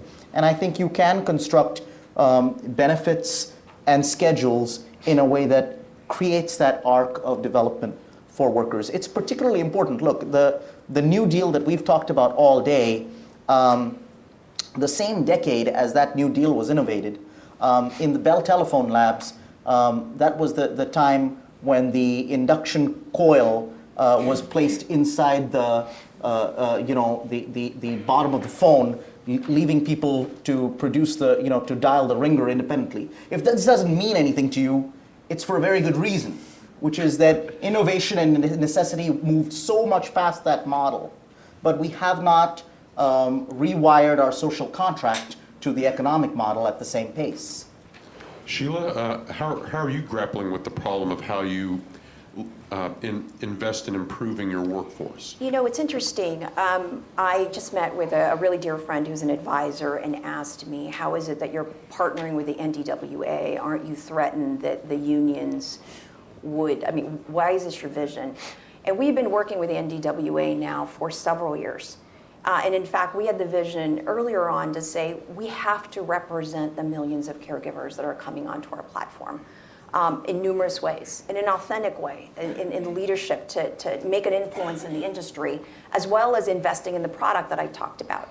Right now, we're in conversations with Shelby at Peers, Noah at Stride. There are some terrific products coming out there for companies to integrate and figure out ways in which you're providing more benefits to your marketplace. And I do think that there are challenges to that, but I think that I'm maybe optimistic that people are seeing, just like the audience here. This is what I said to Avra Siegel, who just came from the White House and joined Care.com. I said, these are our peeps.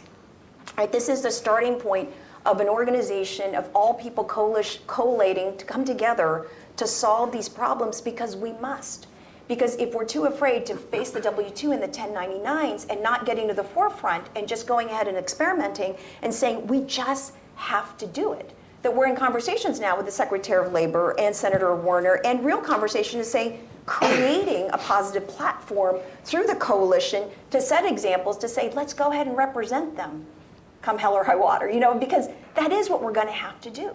We have to think in the long term, in the visionary of where we're going to go with all of this. So I think, are there challenges on the business side? Are there challenges on the profitability side and the fear of regulation? Absolutely. But from a business model perspective, and I think Uber, Lyft, and I'm sure Handy's doing it too, is how do you strategize for the future knowing that we will be faced with these challenges? Because who are providing for these workers? Because we get the benefit that we get these high quality workers coming to our platform that we in turn benefit by offering them to families, and we get profitable that way.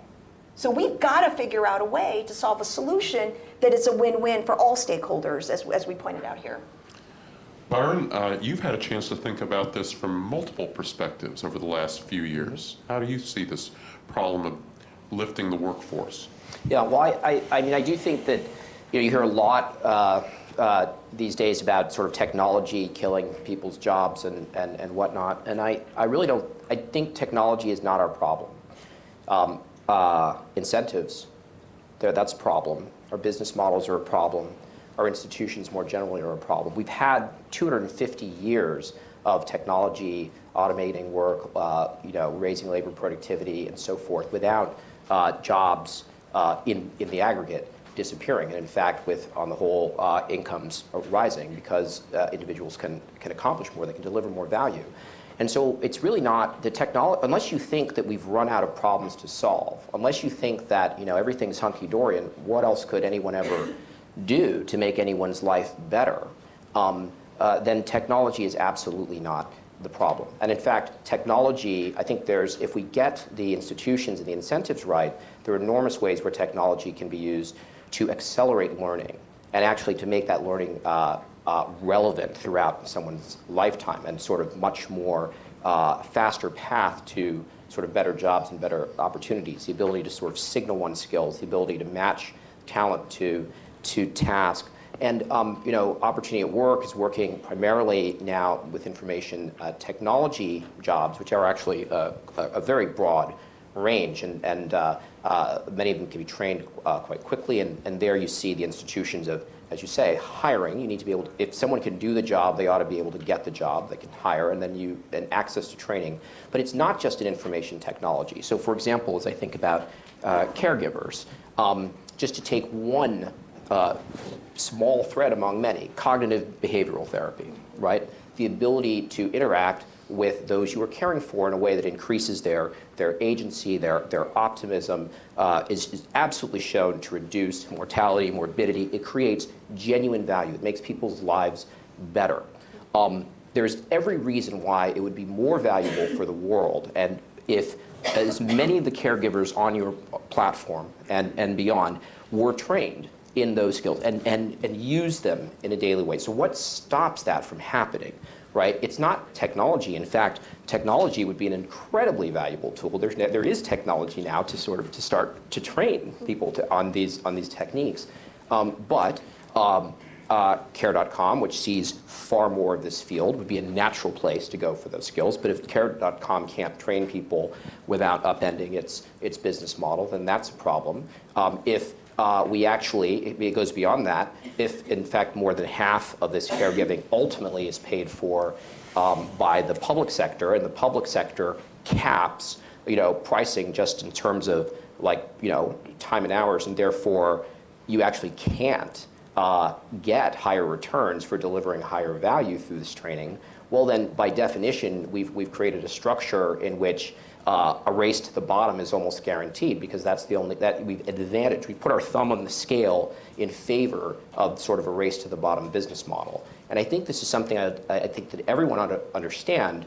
It's not that we're trying to create this tremendous advantage for kind of worker-friendly models or models that invest in people. Many parts of our tax code, of our regulatory system, of the way the government pays for services, of our accounting system, actually puts the thumb on the scale, or a heavy weight on the scale, in favor of automation, in favor of lower wages and the like. And actually, if we could get to a level playing field, that's absolutely where we want to be. And if we get to a level playing field with a relatively simple and clear set of standards, I think we'll see a tremendous amount of innovation that will surprise us on the upside and the opportunity it creates. That's a great closing thought, Byron, because You have a tax code that treats capital equipment, hardware, as an asset, and you have an accounting system that treats workers and investing in workers as costs. And you incentivize people to invest in, quote, assets and to disinvest in so-called costs. And it's a profound thought. This panel has given you, I think, a pretty good depiction of the landscape out there and the kind of issues people are facing, and some of the narratives that can help shape a solution. One of the conclusions we've drawn in our work, actually, as we think about this historically, is that Americans tend to think of, well, there are government solutions and there are business solutions.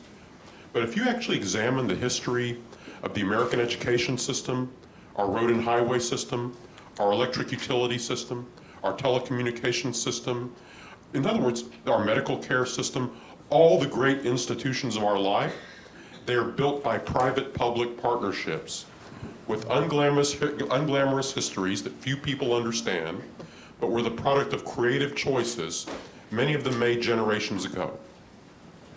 The key takeaway then is it's this generation's turn to make new creative choices, to create new kinds of private-public partnerships that, for example, can provide the kind of training we already have partnerships to provide in advanced manufacturing, but could be adapted with new sorts of designs for all the kinds of things you've been hearing about today. So it's a commanding agenda. It's very challenging. A lot of people here are working on it, but it's never been more possible than it is now to imagine that future and still keep being born. Thank you so much. Thank you. Thanks.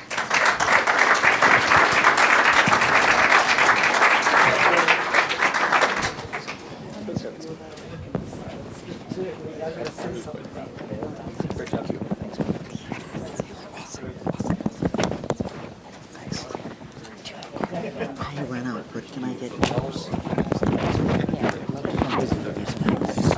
You're one of my heroes. Thank you. I appreciate it. Thank you. Okay. Yeah, why don't you sit in the order it's listed and I'll maybe call you by the right name.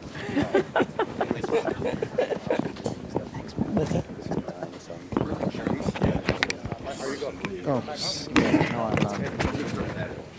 Right. You're not quite right, but that's okay. I can wing it. Okay. All right, great. Well, thanks everybody for bearing with us on that little switcheroo here.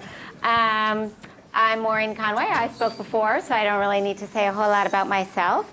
I think we've been having a really fabulous conversation so far, and a couple of things just, I was thinking about that sort of struck me as I was thinking about how we transition to this next panel and really start talking even a little bit more about, we've been talking a lot about sort of what's going on in the world of work today, and I was thinking about sort of the secretary referred to the past of work, and I think some of what we're talking about is also the challenges we're kind of facing in the present of work, right? So we made a transition kind of from an industrial area economy, and that's kind of when we set our safety net. We transitioned to a service sector economy, and we didn't really transition that safety net to that service sector economy. And I think now we're kind of seeing, we're really kind of paying the price for that. We're seeing growing economic inequality. We're not seeing economic mobility. We're seeing a lot of issues in terms of businesses thinking about what can they do and how can they work with this workforce. We're seeing just the problems of this instability. We're seeing a lot of these challenges. And so I think this is a great moment as we think about this new economy. Now we're kind of going through maybe another transition as we think about how technology is even further changing the nature of work, to think about, well, do we want to come back to what is our social contract, what is our social safety net? So we're going to launch into another conversation around this question of portable benefits, and I think I'm going to be asking folks on this panel to go a little further and not just lay out the case for why, which has been important, right? But also let's start to think a little bit in the details of how. So let me tell you, quickly who I have the tremendous honor and privilege of sitting with here. We have a brilliant set of speakers. So Arun Sundararajan, Professor of Information Operations and Management Sciences at the Stern School of Business at NYU. And next to Arun, we have Anne-Marie Slaughter, President and CEO of the New America Foundation. Next to Anne-Marie, we have David Rolfe, President, SEIU 775. And right next to me, Douglas Holes-Eakin, President of the American Action Forum. So I'm just going to kind of launch us right in and start with Arun here. Because Arun, you've been looking at the on-demand platforms and workers and how these models are aligned with trends in independent workers. I believe you have a forthcoming book, Sharing Economy, from MIT Press. So you've been researching this quite a lot. So why don't you tell us about your findings, and in particular, what do they mean for policymakers and how we think about the questions we've been addressing today? Okay, thank you. I mean, like, thanks to the organizers, Libby, Greg, Lenny, Natalie. I've really enjoyed sort of participating in the process that has led to the creation of this set of principles from such a sort of phenomenally talented and diverse set of stakeholders. I think what I'll get to and what we may get to in sort of like, the second half of the panel is that, what might be the best thing to do right now is create a safe harbor, and what the unsolved problem, sort of the elephant in the room, is the funding model. But to get there, my position has been for a couple of years that we are sort of on the cusp of creating a new model of organizing economic activity that is manifesting itself in what people call the sharing economy, the on-demand economy. I personally like to call it crowd-based capitalism because it sort of defines two aspects of it that I think are particularly salient and distinguishes those from sort of many other models that sort of seem like they are associated with either on-demand or sharing, but aren't reflective of what's happening today. And so this is sort of a pretty broad umbrella, and I think of this as not just encompassing sort of the platforms like Lyft and Uber, the wide variety of labor marketplaces, Handy, TaskRabbit, Thumbtack, Upwork. You got these specialized labor marketplaces for getting your groceries, getting someone to put away your groceries, sort of bringing you your alcohol, like delivering your food, sort of taking your dog out for a walk, sort of tucking you in when you want to go to sleep at night. That hasn't been launched yet, but I'm sure that somewhere in some garage in Silicon Valley, I mean, there must be a team hard at work on that. But it's also, there's Funding Circle, which is peer-to-peer lending. There's Etsy, which is peer-to-peer retail. There's Airbnb, which is peer-to-peer accommodation. And these companies don't come into this conversation much because our conception of worker doesn't fit, sort of the providers on those platforms. But they are also sort of inventing a new sort of peer-to-peer, crowd-based way of providing something that used to require sort of a corporation in the industrial economy. And I think in parallel, what we've also seen is a increase in the fraction of the workforce in the United States that is freelance. The federal numbers that I've looked at, once you include incorporated, you don't just look at the unincorporated self-employed, but you look at sort of zero employer firms as well. Sort of the sum of self-employed in the federal statistics seems to be going up. The surveys that I've seen both from the GAO and from sort of other independent surveys is that by and large, this independent workforce is happy to be independent. I bring that up because it's an important point, and maybe it's a point that's been made already together, but it's worth making again, that when people try to become full-time employees in the on-demand economy, very frequently they're not trying to be full-time employees. They're trying to get the benefits associated with being full-time employees that seem to be exclusively reserved for full-time employees right now. And so sort of decoupling those benefits from the status of employment is critical to not just sort of what we're talking about here, but to sort of a host of other, like, full-time employment as desirable conversations. So just to sort of, put a couple of other points out there to seed the discussion. I see these on-demand platforms, and I focus a lot on them rather than on the broader freelance workforce. I see them as sort of a new firm market hybrid. They're not marketplaces in the conventional sense. They're not, sort of hands-off, like matching supply and demand. They're not corporations in the traditional sense. They're somewhere in between. They represent the culmination of a lot of changes that we've seen digital technologies cause, but they're sort of, this is part of what I mean by where we're inventing a new entity that is going to organize our economic activity. And we are in a phase of sort of active experimentation at this point, where there's a wide range of different models that are being sort of tried out by these platforms, a large fraction of which are not going to survive. We will settle on a few models of the relationship between a sort of a platform or a intermediary and their providers over time, but we're not there yet. And I've actually identified like over 20 different dimensions that these platforms are different on with regards to their relationship with their worker. I mean, some of them are incubators of sorts. They provide mentoring, they provide community groups, some of them even provide financing. They have a host of differences on the independence front. How independent are the workers? And I've looked at sort of a wide variety of dimensions there, including, sort of, can providers choose their customers? Can customers choose their providers? Do providers choose pricing? Do providers sort of use their own assets? Do providers manage inventory? Do they control merchandising? How easy is it to sort of enter and exit? Is there direct customer support? Is there indirect customer support? Is there operational input from the platforms? And there's sort of a wide variety of models that the platforms have, and that's part of the reason why we have this sort of employee, non-employee confusion. But I think that these should form sort of an input into thinking about, as we move forward and as we say, like, sort of maybe we want to create a safe harbor, so sort of to frame what sort of the boundaries around that might be. Great, thank you. Thank you. So, Arun, that was terrific. And David, he mentioned sort of decoupling benefits, and you run a labor union, and one of the largest and fastest growing unions, and benefits is frequently something that labor unions think about for their members. At the same time, the union you run is representing healthcare workers, sort of those workers that Sheila was talking about, caregiver workers, who may have traditionally not had a whole lot in the way of benefits in their jobs. And you've just done a lot of interesting things in terms of organizing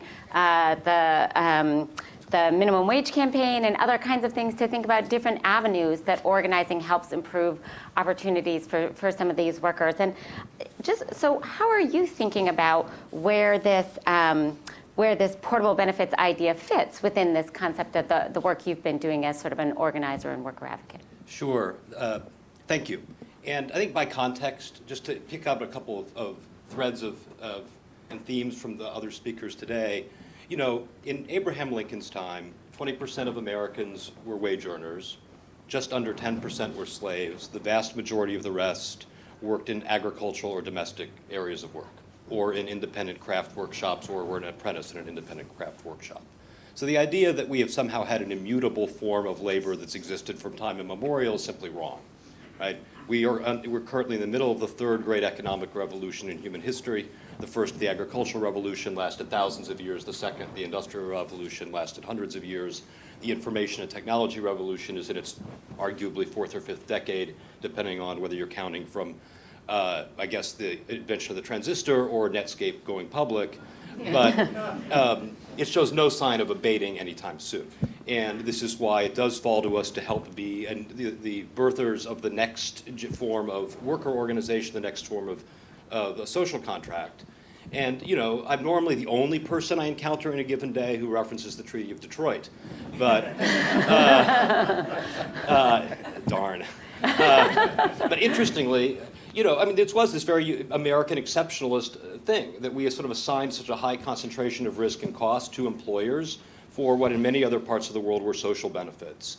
and that may have made sense for a very specific set of reasons at a very specific time, but guess what? It didn't take even the invention of the transistor, much less the internet, for firms to start reacting to those incentives. And 4 years after the Treaty of Detroit, a blender salesman named Ray Kroc bought out his largest customer, the McDonald's Brothers hamburger stand, and imported a business concept previously limited essentially to the sewing machine industry called franchising, and figured out how to essentially use the centralization of profits and the distribution of risk to invent a labor market model that pretty much dictated there wouldn't be employer-paid benefits, there wouldn't be employer-paid health care, pensions, all the things that the Treaty of Detroit had only negotiated 4 years earlier. So it did not take the internet, much less smartphones, for the sort of incentives and pressures on one model to be reacted to in the market and for consequences to occur. The decade after that, we had Kelly Girl, which in the advertisements were promised to never get sick, never have a headache,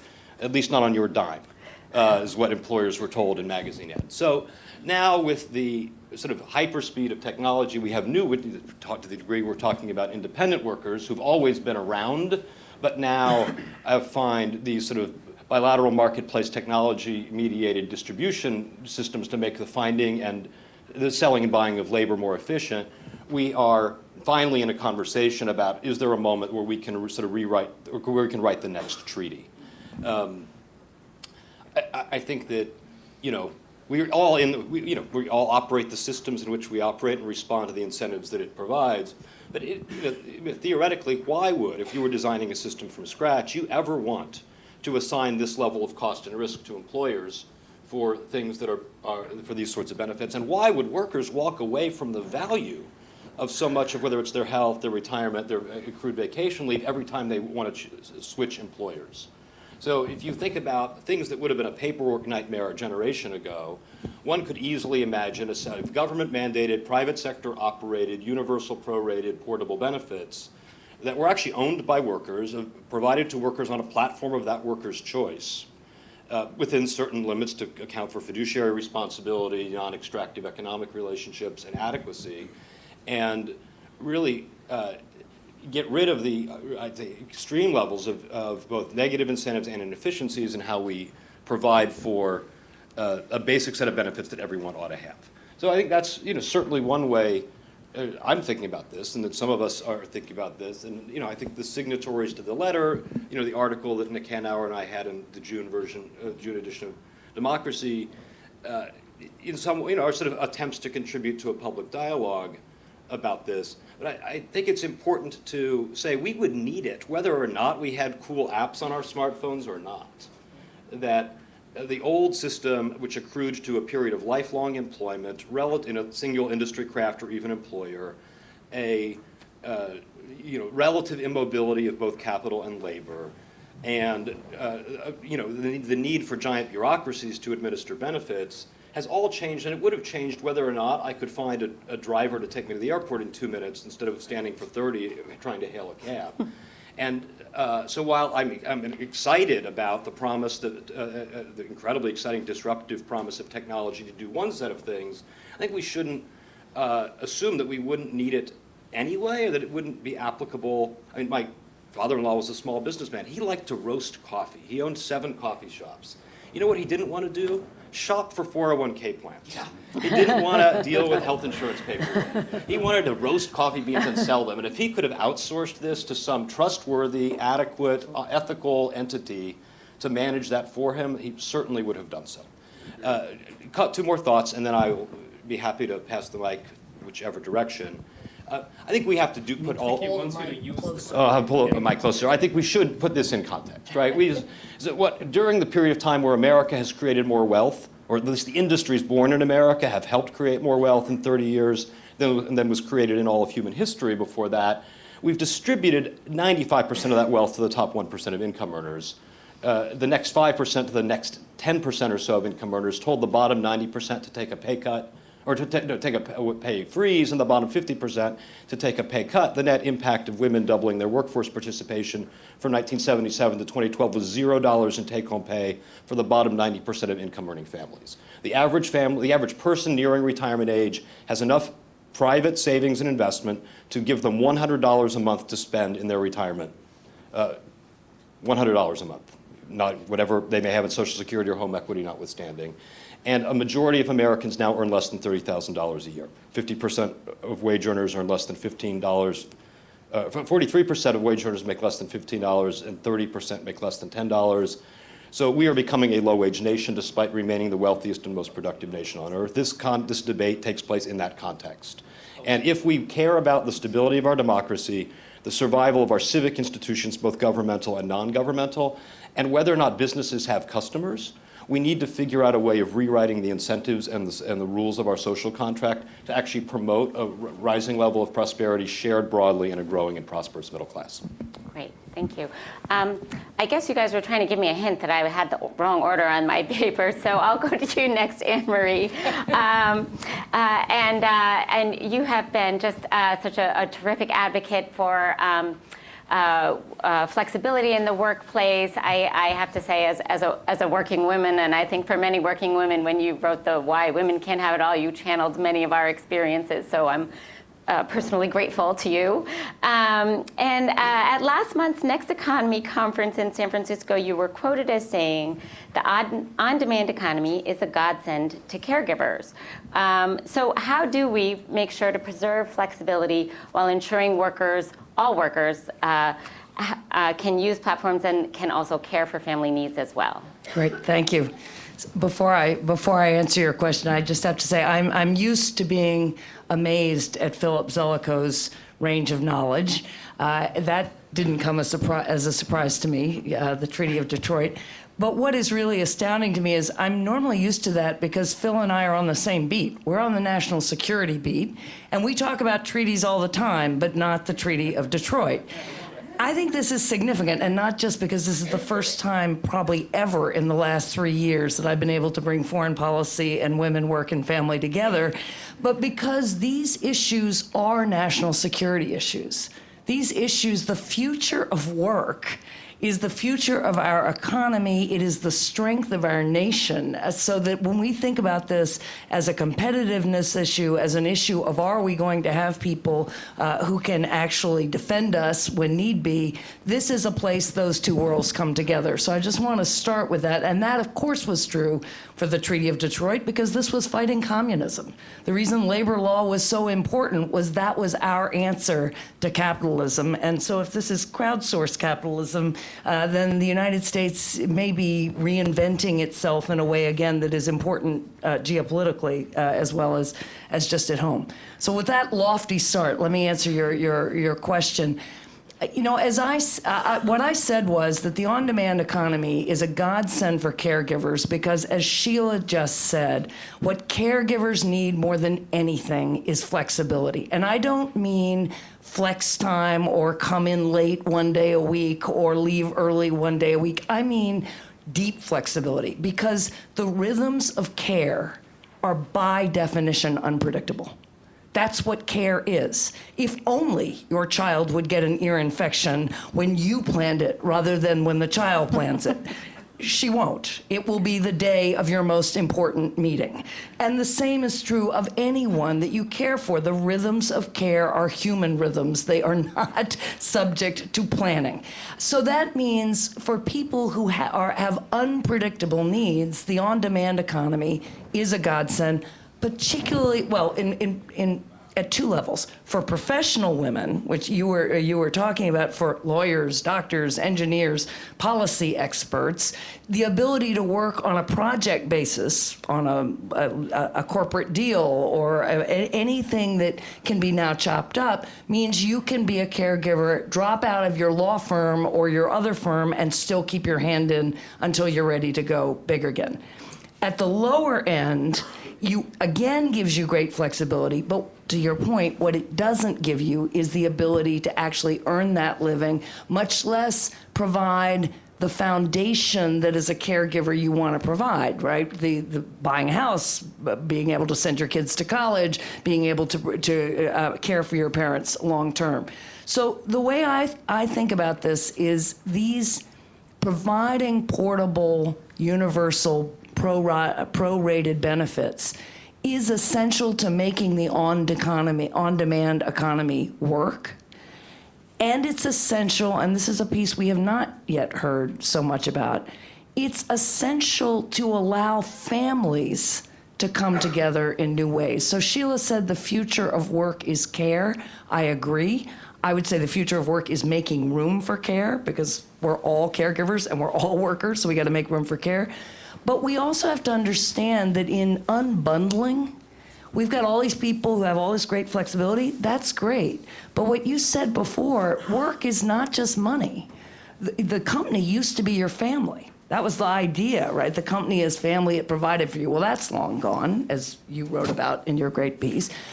But a world of sort of workers who just all claim work when they want it and are disconnected from each other, that's not a good world. Workers need to be connected to places, to other people, and part of that is going to be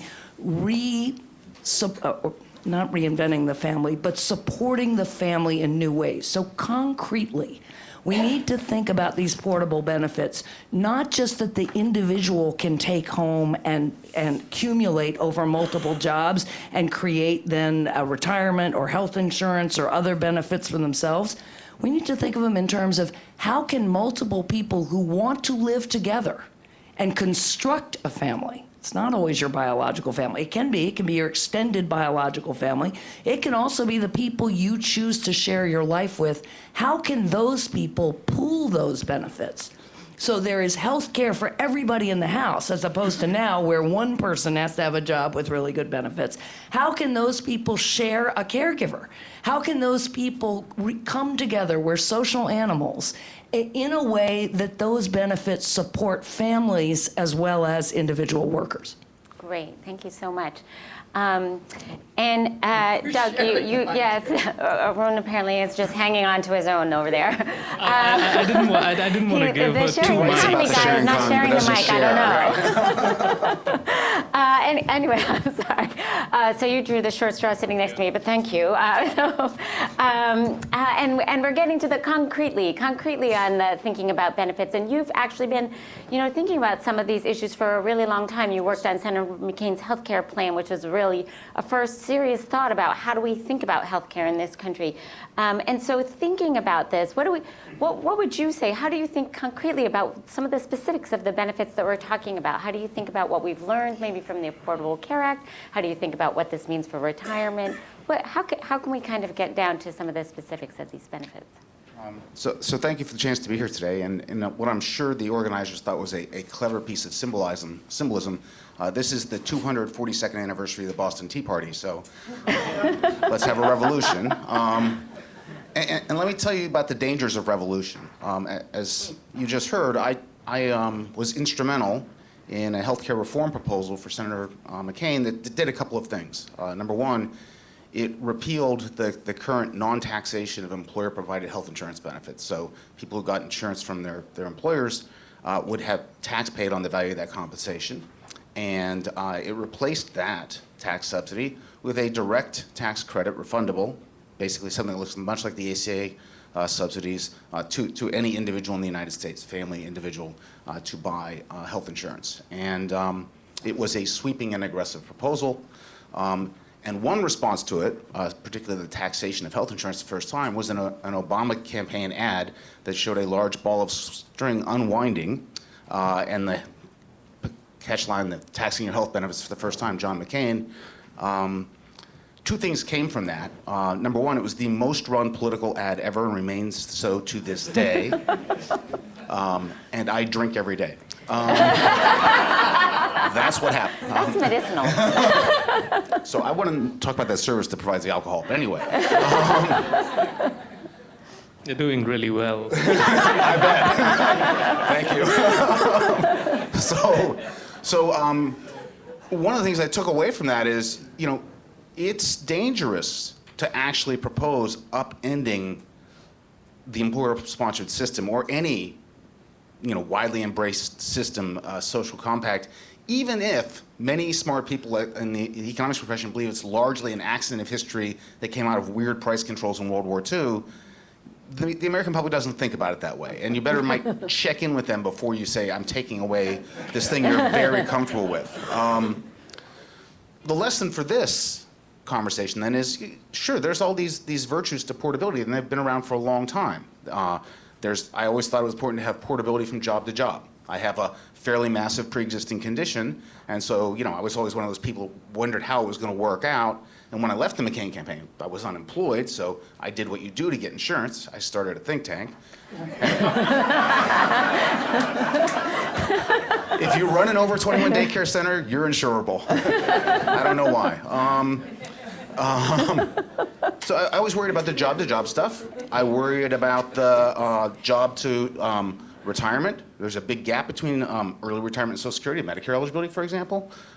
There are lots of gaps in our system, and that portability would be just, a big advantage. Even prior to the emergence of the sharing economy, the gig economy, I thought this was an important design issue. The lesson I took away from my experience on these proposals is you want to have the first steps in this to be a wraparound to the existing system. You don't want to overthrow the system. And that makes the design issue harder. It does. And the second thing, and Byron, I think, said this beautifully, you don't want to bias things. You want to put that wraparound on a level playing field so that individuals can pick which way they want to go and keep the one they have if they like it, and the policy bias isn't driving these decisions.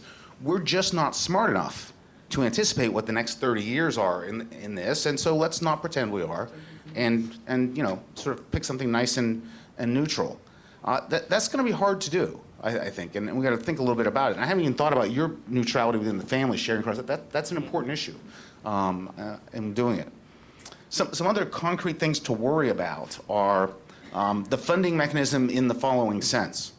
Are we going to use a pay-as-you-go funding system, or are we going to have pre-funding of these benefits, perhaps even by the individuals who ultimately reap them, right? The issue of funding long-term care has been 1,000% hamstrung by this funding decision for a long time. Long-term care is getting more, not less important. We're still doing it basically in a pay-as-you-go system where caregivers, largely women, donate their time. And that's not sustainable funding, right? We have to think of something else there. So first make a decision on the pre-funding versus not. And then, we have a whole bunch of possibilities for, moving people onto providing these portable benefits. One could be tax incentives. That's a traditional one.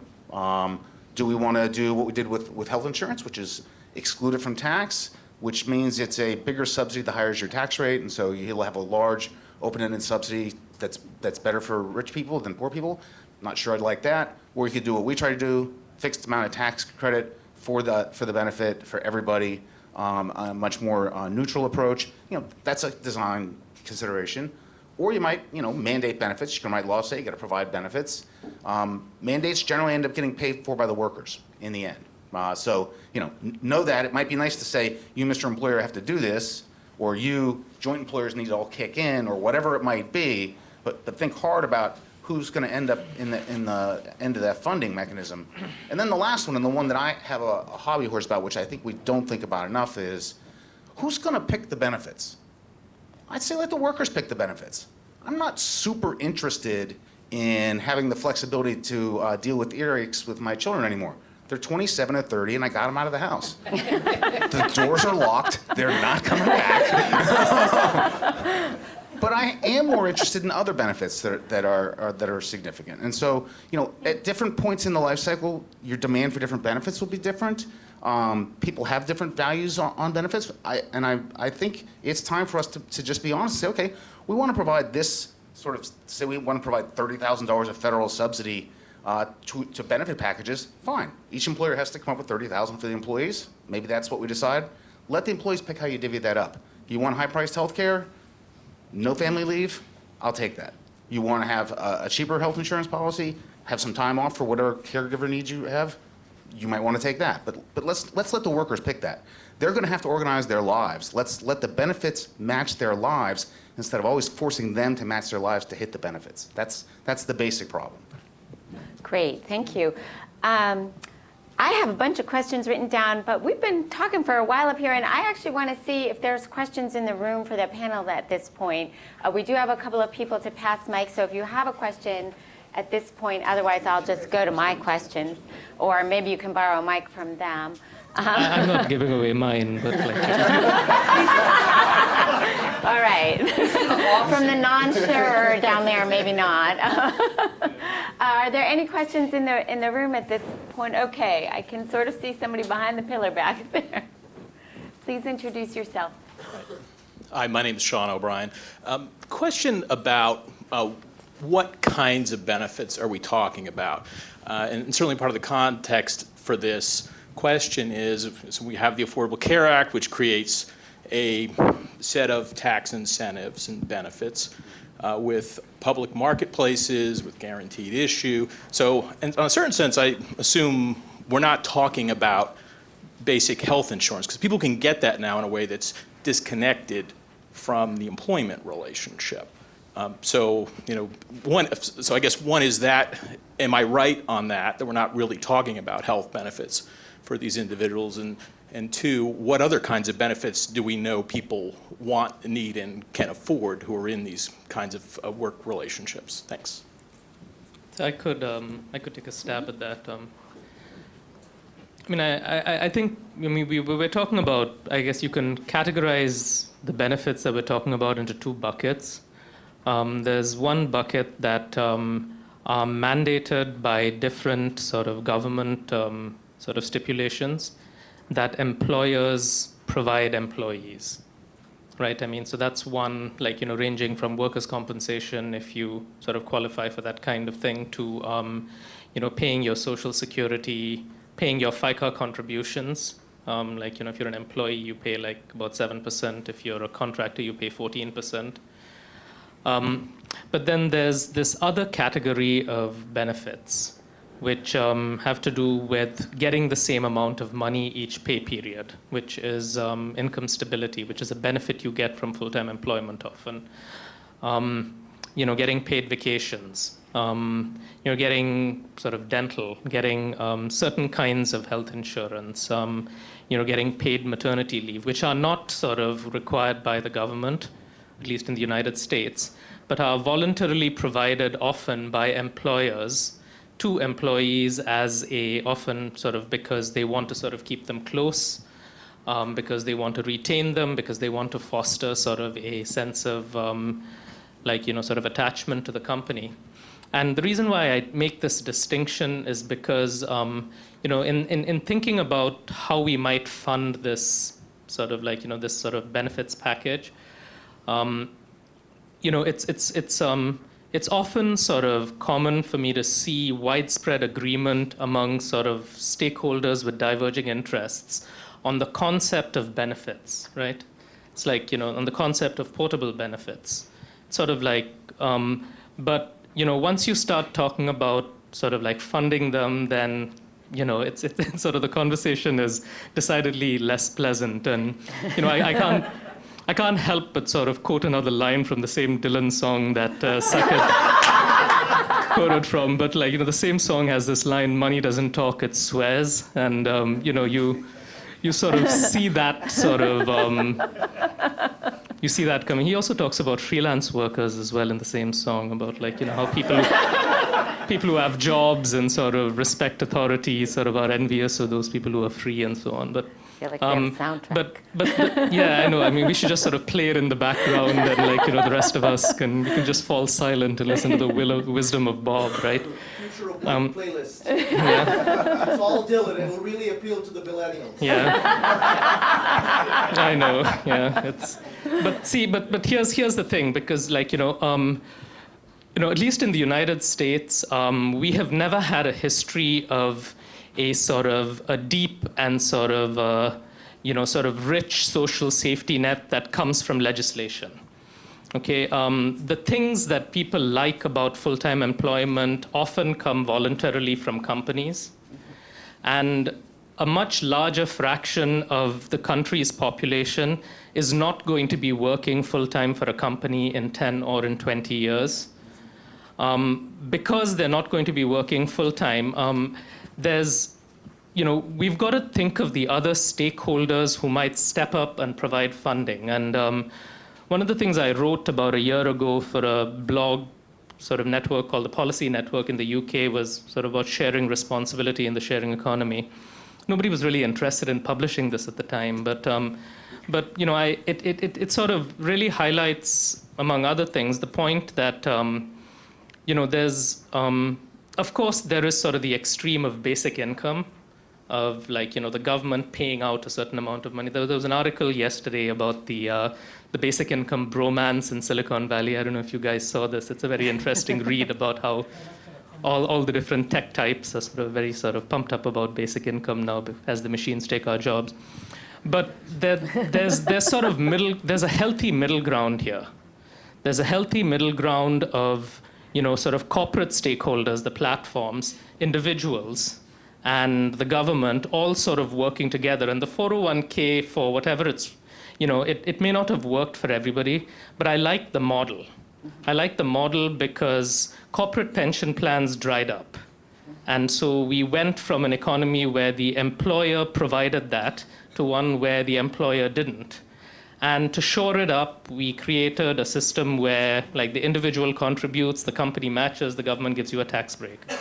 And so that's sort of one funding model that I think has greater sort of potential, the sort of the individual market government partnership. And I think that'll sort of bring forth the benefits that aren't just sort of the government saying you have to do this minimum, but they'll bring forth the benefits that, you know, that companies might want to sort of voluntarily provide. So that's sort of a really long answer to sort of 5 or 6 questions that you didn't ask, and hopefully sort of the one that you did. There's another behind. Okay, let me take a question here, and one over here, again behind the pillar that I can't see. Hi there, Shelby Clark from Peers. It's great to see all of the enthusiasm in the room, but it's some very tangible questions about where we go from here. So I think many of the platforms will agree that in order to see a lot of motion, there needs to be regulatory reform. And so this can take sort of 2 different angles. One is where we would actually define now what we want these benefits to be and how the contributions will, what they should look like. Another one is sort of a broader safe harbor, where we allow for sort of more experimentation. So how do you guys view those 2 different options, and where do you think we should start? Okay, I'm going to just take a couple. So that was safe harbor versus other ways of allowing companies. First half again. The first half is important. Yeah. You said the first half again. Not safe harbor, the first half. Oh, just specific regulations versus safe harbor. Specific regulations versus safe harbor. Okay. Okay. Lori Hose, LC Hose Group. I just wanted to say, I'm going to stand back here so more people can hear me. The problem of healthcare has not been solved. Can you use the mic? Sure. It has not been solved in that yesterday I belong to a Fortune 500 company. And as a gentleman said, as part of the Fortune 500 company of 50,000 employees, I'm part of a group. And so as a single individual, I pay almost nothing for Cadillac Care. Next day, I start LC Hose Group. Now I'm a single individual without a group. I'm paying over $1,000 a month in my Obamacare. I don't have any health problems. I take no medications, but I'm 56 years old and a woman and not part of a group. So the healthcare conversation has to back up to talk about how the healthcare companies value a person outside of a group. And so to the conversation that was about how the workers get together, as with your plumbers or if you're healthcare workers, put us all in a group. Put me in a group of management consultants and then value my care that way so that I can bring the healthcare cost down to something reasonable. Okay, great. So how do we think about the cost of individual healthcare when they're not in a group? Thanks. I'm Jeff Wheeler, Department of Labor, International Labor Affairs. One issue I'm wondering about that's been touched on here is the balance of power. So as David had mentioned, there's been a centralizing of profit taking. There's been a decentralizing of risk. And David Weil's done a lot of interesting writing on the fissuring of the workplace. So I wonder if how do we deal with this sort of shifting of the burden of the cost to the people who are least able to pay for it? Great. Okay, so we have a standard regulation versus safe harbor, individual health care versus group health, and how to think about that, and then just a question about generally the balance of power, and are we shifting costs onto people who are least prepared to manage them. So Anne Marie, I saw you I'll first. Just go on ahead and jump. that last one, but also the reason everybody's in love with the basic minimum income or minimum basic income. I'm finishing Rise of the Robots right now. Rise of the Robots. I'm finishing it because it beat my book out for the best FT McKinsey Best Business Book of the Year award, which means it's the best business book of the year. And the point, and this goes to the point about power. Essentially, the argument is, we have not seen anything yet about automation, just the tiniest bit. Everything we can think of, including white-collar, college-educated jobs, are about to be automated. And what's going to happen then? And so it is. I heard Byron. Byron gave us the sort of traditional Luddite, non-Luddite view, and the technology will create as many jobs as it destroys. This book says not this time. But the point being, and we could have that whole debate, but this goes to the power issue, because I think there has to be a real coalition where tech companies and all the people who invest in them, and that's a lot of powerful people in this political system, understand that if the country is not to turn on those investments in a very dangerous way, they have to be pushing, I think, for government to take a much bigger role with companies. So I think it's not management versus labor here. It's what part of the what part of the economy are you in? And we ought to be able to harness the tech part with more traditional, I think, worker protection parts to equalize that power balance. David, did you want to? Sure. Let me start with power and then try to hit on the other two things if I can. I mean, I think, Jeff, to your thank you. I'm used to the lapel things at Aspen, but so Jeff, I think, yes, this is exactly the right question, because for all of its faults, the rusty old machine of collective bargaining in the middle of the 20th century you could be totally unsentimental about union delegates and grievances and arbitrations and unfair labor practices and funny logos silkscreened onto the back of people's jackets. But that machinery contained the seeds of the power of workers to change their lives economically for the better, the scale to touch tens of millions of workers at a time, and a revenue model that promoted organizational resilience and self-sufficiency so organizations could live to fight another day during periods even of bad economies or political disfavor.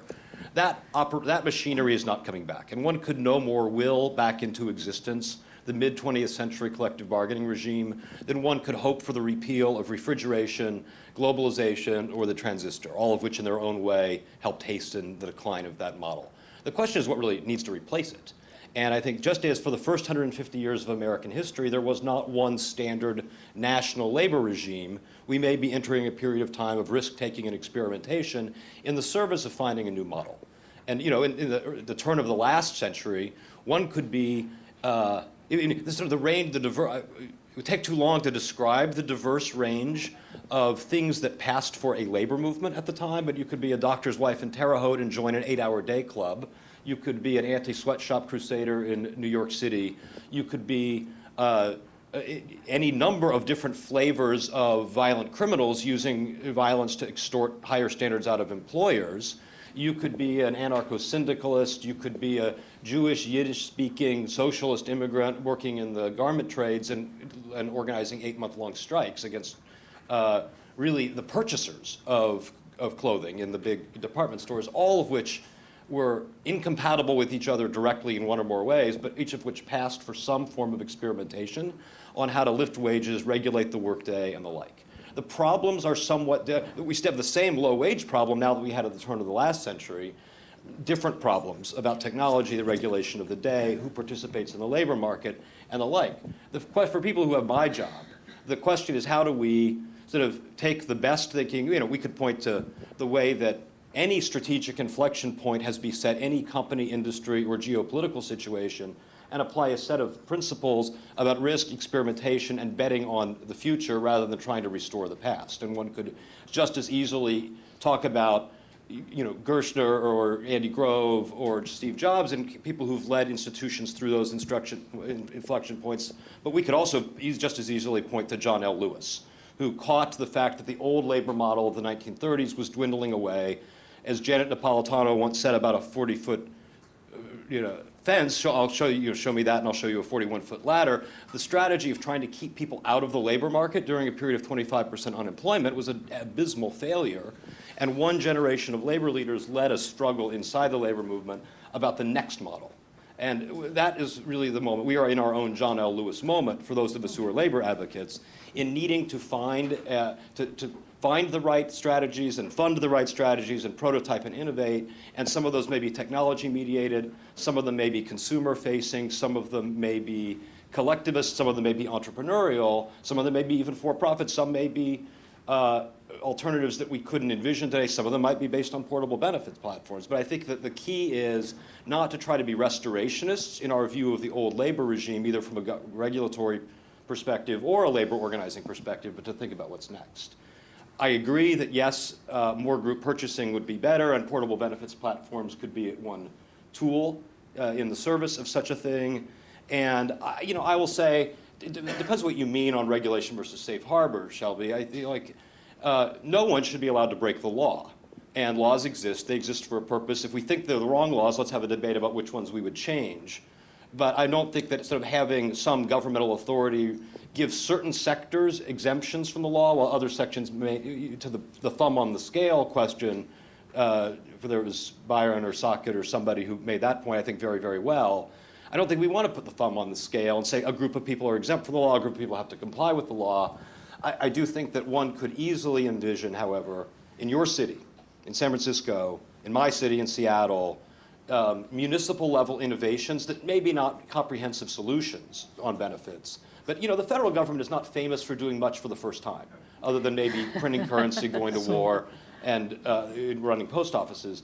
But it's everything from the end of child labor to women's suffrage to the beginning of Social Security to labor law reform to marriage equality were all prototyped and fought out at state or municipal levels first, and I think we should encourage that. So I'm gonna just say we're gonna do a lightning quick last comment on this on this or any issue, and I'll just go down the line because I'm definitely getting the sign. I'm getting the hook. So Arun, you start, and we'll just go right to this. So I sort of disagree that safe harbors are not a good thing. The reason why I think that putting your thumb on the scale, as you put it, is a good idea at this point is because we don't know where this labor market is going to shake out. We don't have a good sense for what the equilibrium sort of relationship between the provider and the platform is going to be. And because we are a society where the funding is almost definitely going to come from some combination of the government and the market, and not just the government or through sort of government law, we need the space to sort of understand what is forthcoming from the market so that we can sort of then start to say, well, here's the kind of law, here's the kind of intervention that you need. Okay, so we have a disagreement on safe harbor. I knew we'd get to a disagreement eventually. I was going to say, I'll let David think about his response to that. Well, I'll just say, the future of work's big. But the reason we're having this conversation, as a number of speakers have pointed out, is I think you said, this is the third great economic transformation. That means even the conversation about the future of work has to be part of an even bigger conversation about the nature of the social contract. Right? You heard Philip Zelikow say Compact 2.0. New America did work starting in 2007 to 2011 on the next social contract. And this is one piece, and a very important piece, but ultimately this is about what do citizens owe the government and what does the government provide in return, and what kind of society do we want to be? And because we have to answer those questions politically, or we are seeing, as I think we are seeing right now, a fundamental fraying of the social fabric. So I'll leave it on that note. More to agree with than to disagree with in the whole conversation, I think. But to be maybe a little provocative, one could imagine a very different system than one we have now. We could actually make the employment contract shorter and simpler. eliminate the need for third categories or even second categories, and imagine a world in which employers or employer-like entities, even if they were micro-employers for micro time periods, were responsible for a high standard fair wage, for humane and adequate scheduling, for non-discrimination, and for safe workplaces, and nothing else. And then imagine a more robust social contract, actually owned by workers and citizens, portable, universal, prorated, that provided a significantly, tremendously amount more flexibility and more choice than anything we saw attached to the institutional economy of the 20th century. And then a third new contract, which is really about rewriting the rules of power and how our democracy works, how our civic institutions work, so that we actually have a non-extractive and essentially both a politically and an economically inclusive society in the 21st century. Last word to you. A successful solution will be typically American. It will be organically developed from the ground up, not imposed top down. It will involve tremendous upfront flexibility, innovation, and discarding of failure. And it's time for me to drink. Thank you. Please join me in thanking our terrific panel. The app is called Bridgeland. All right, that's coming up. Thank you. All right. Nice job. That's great.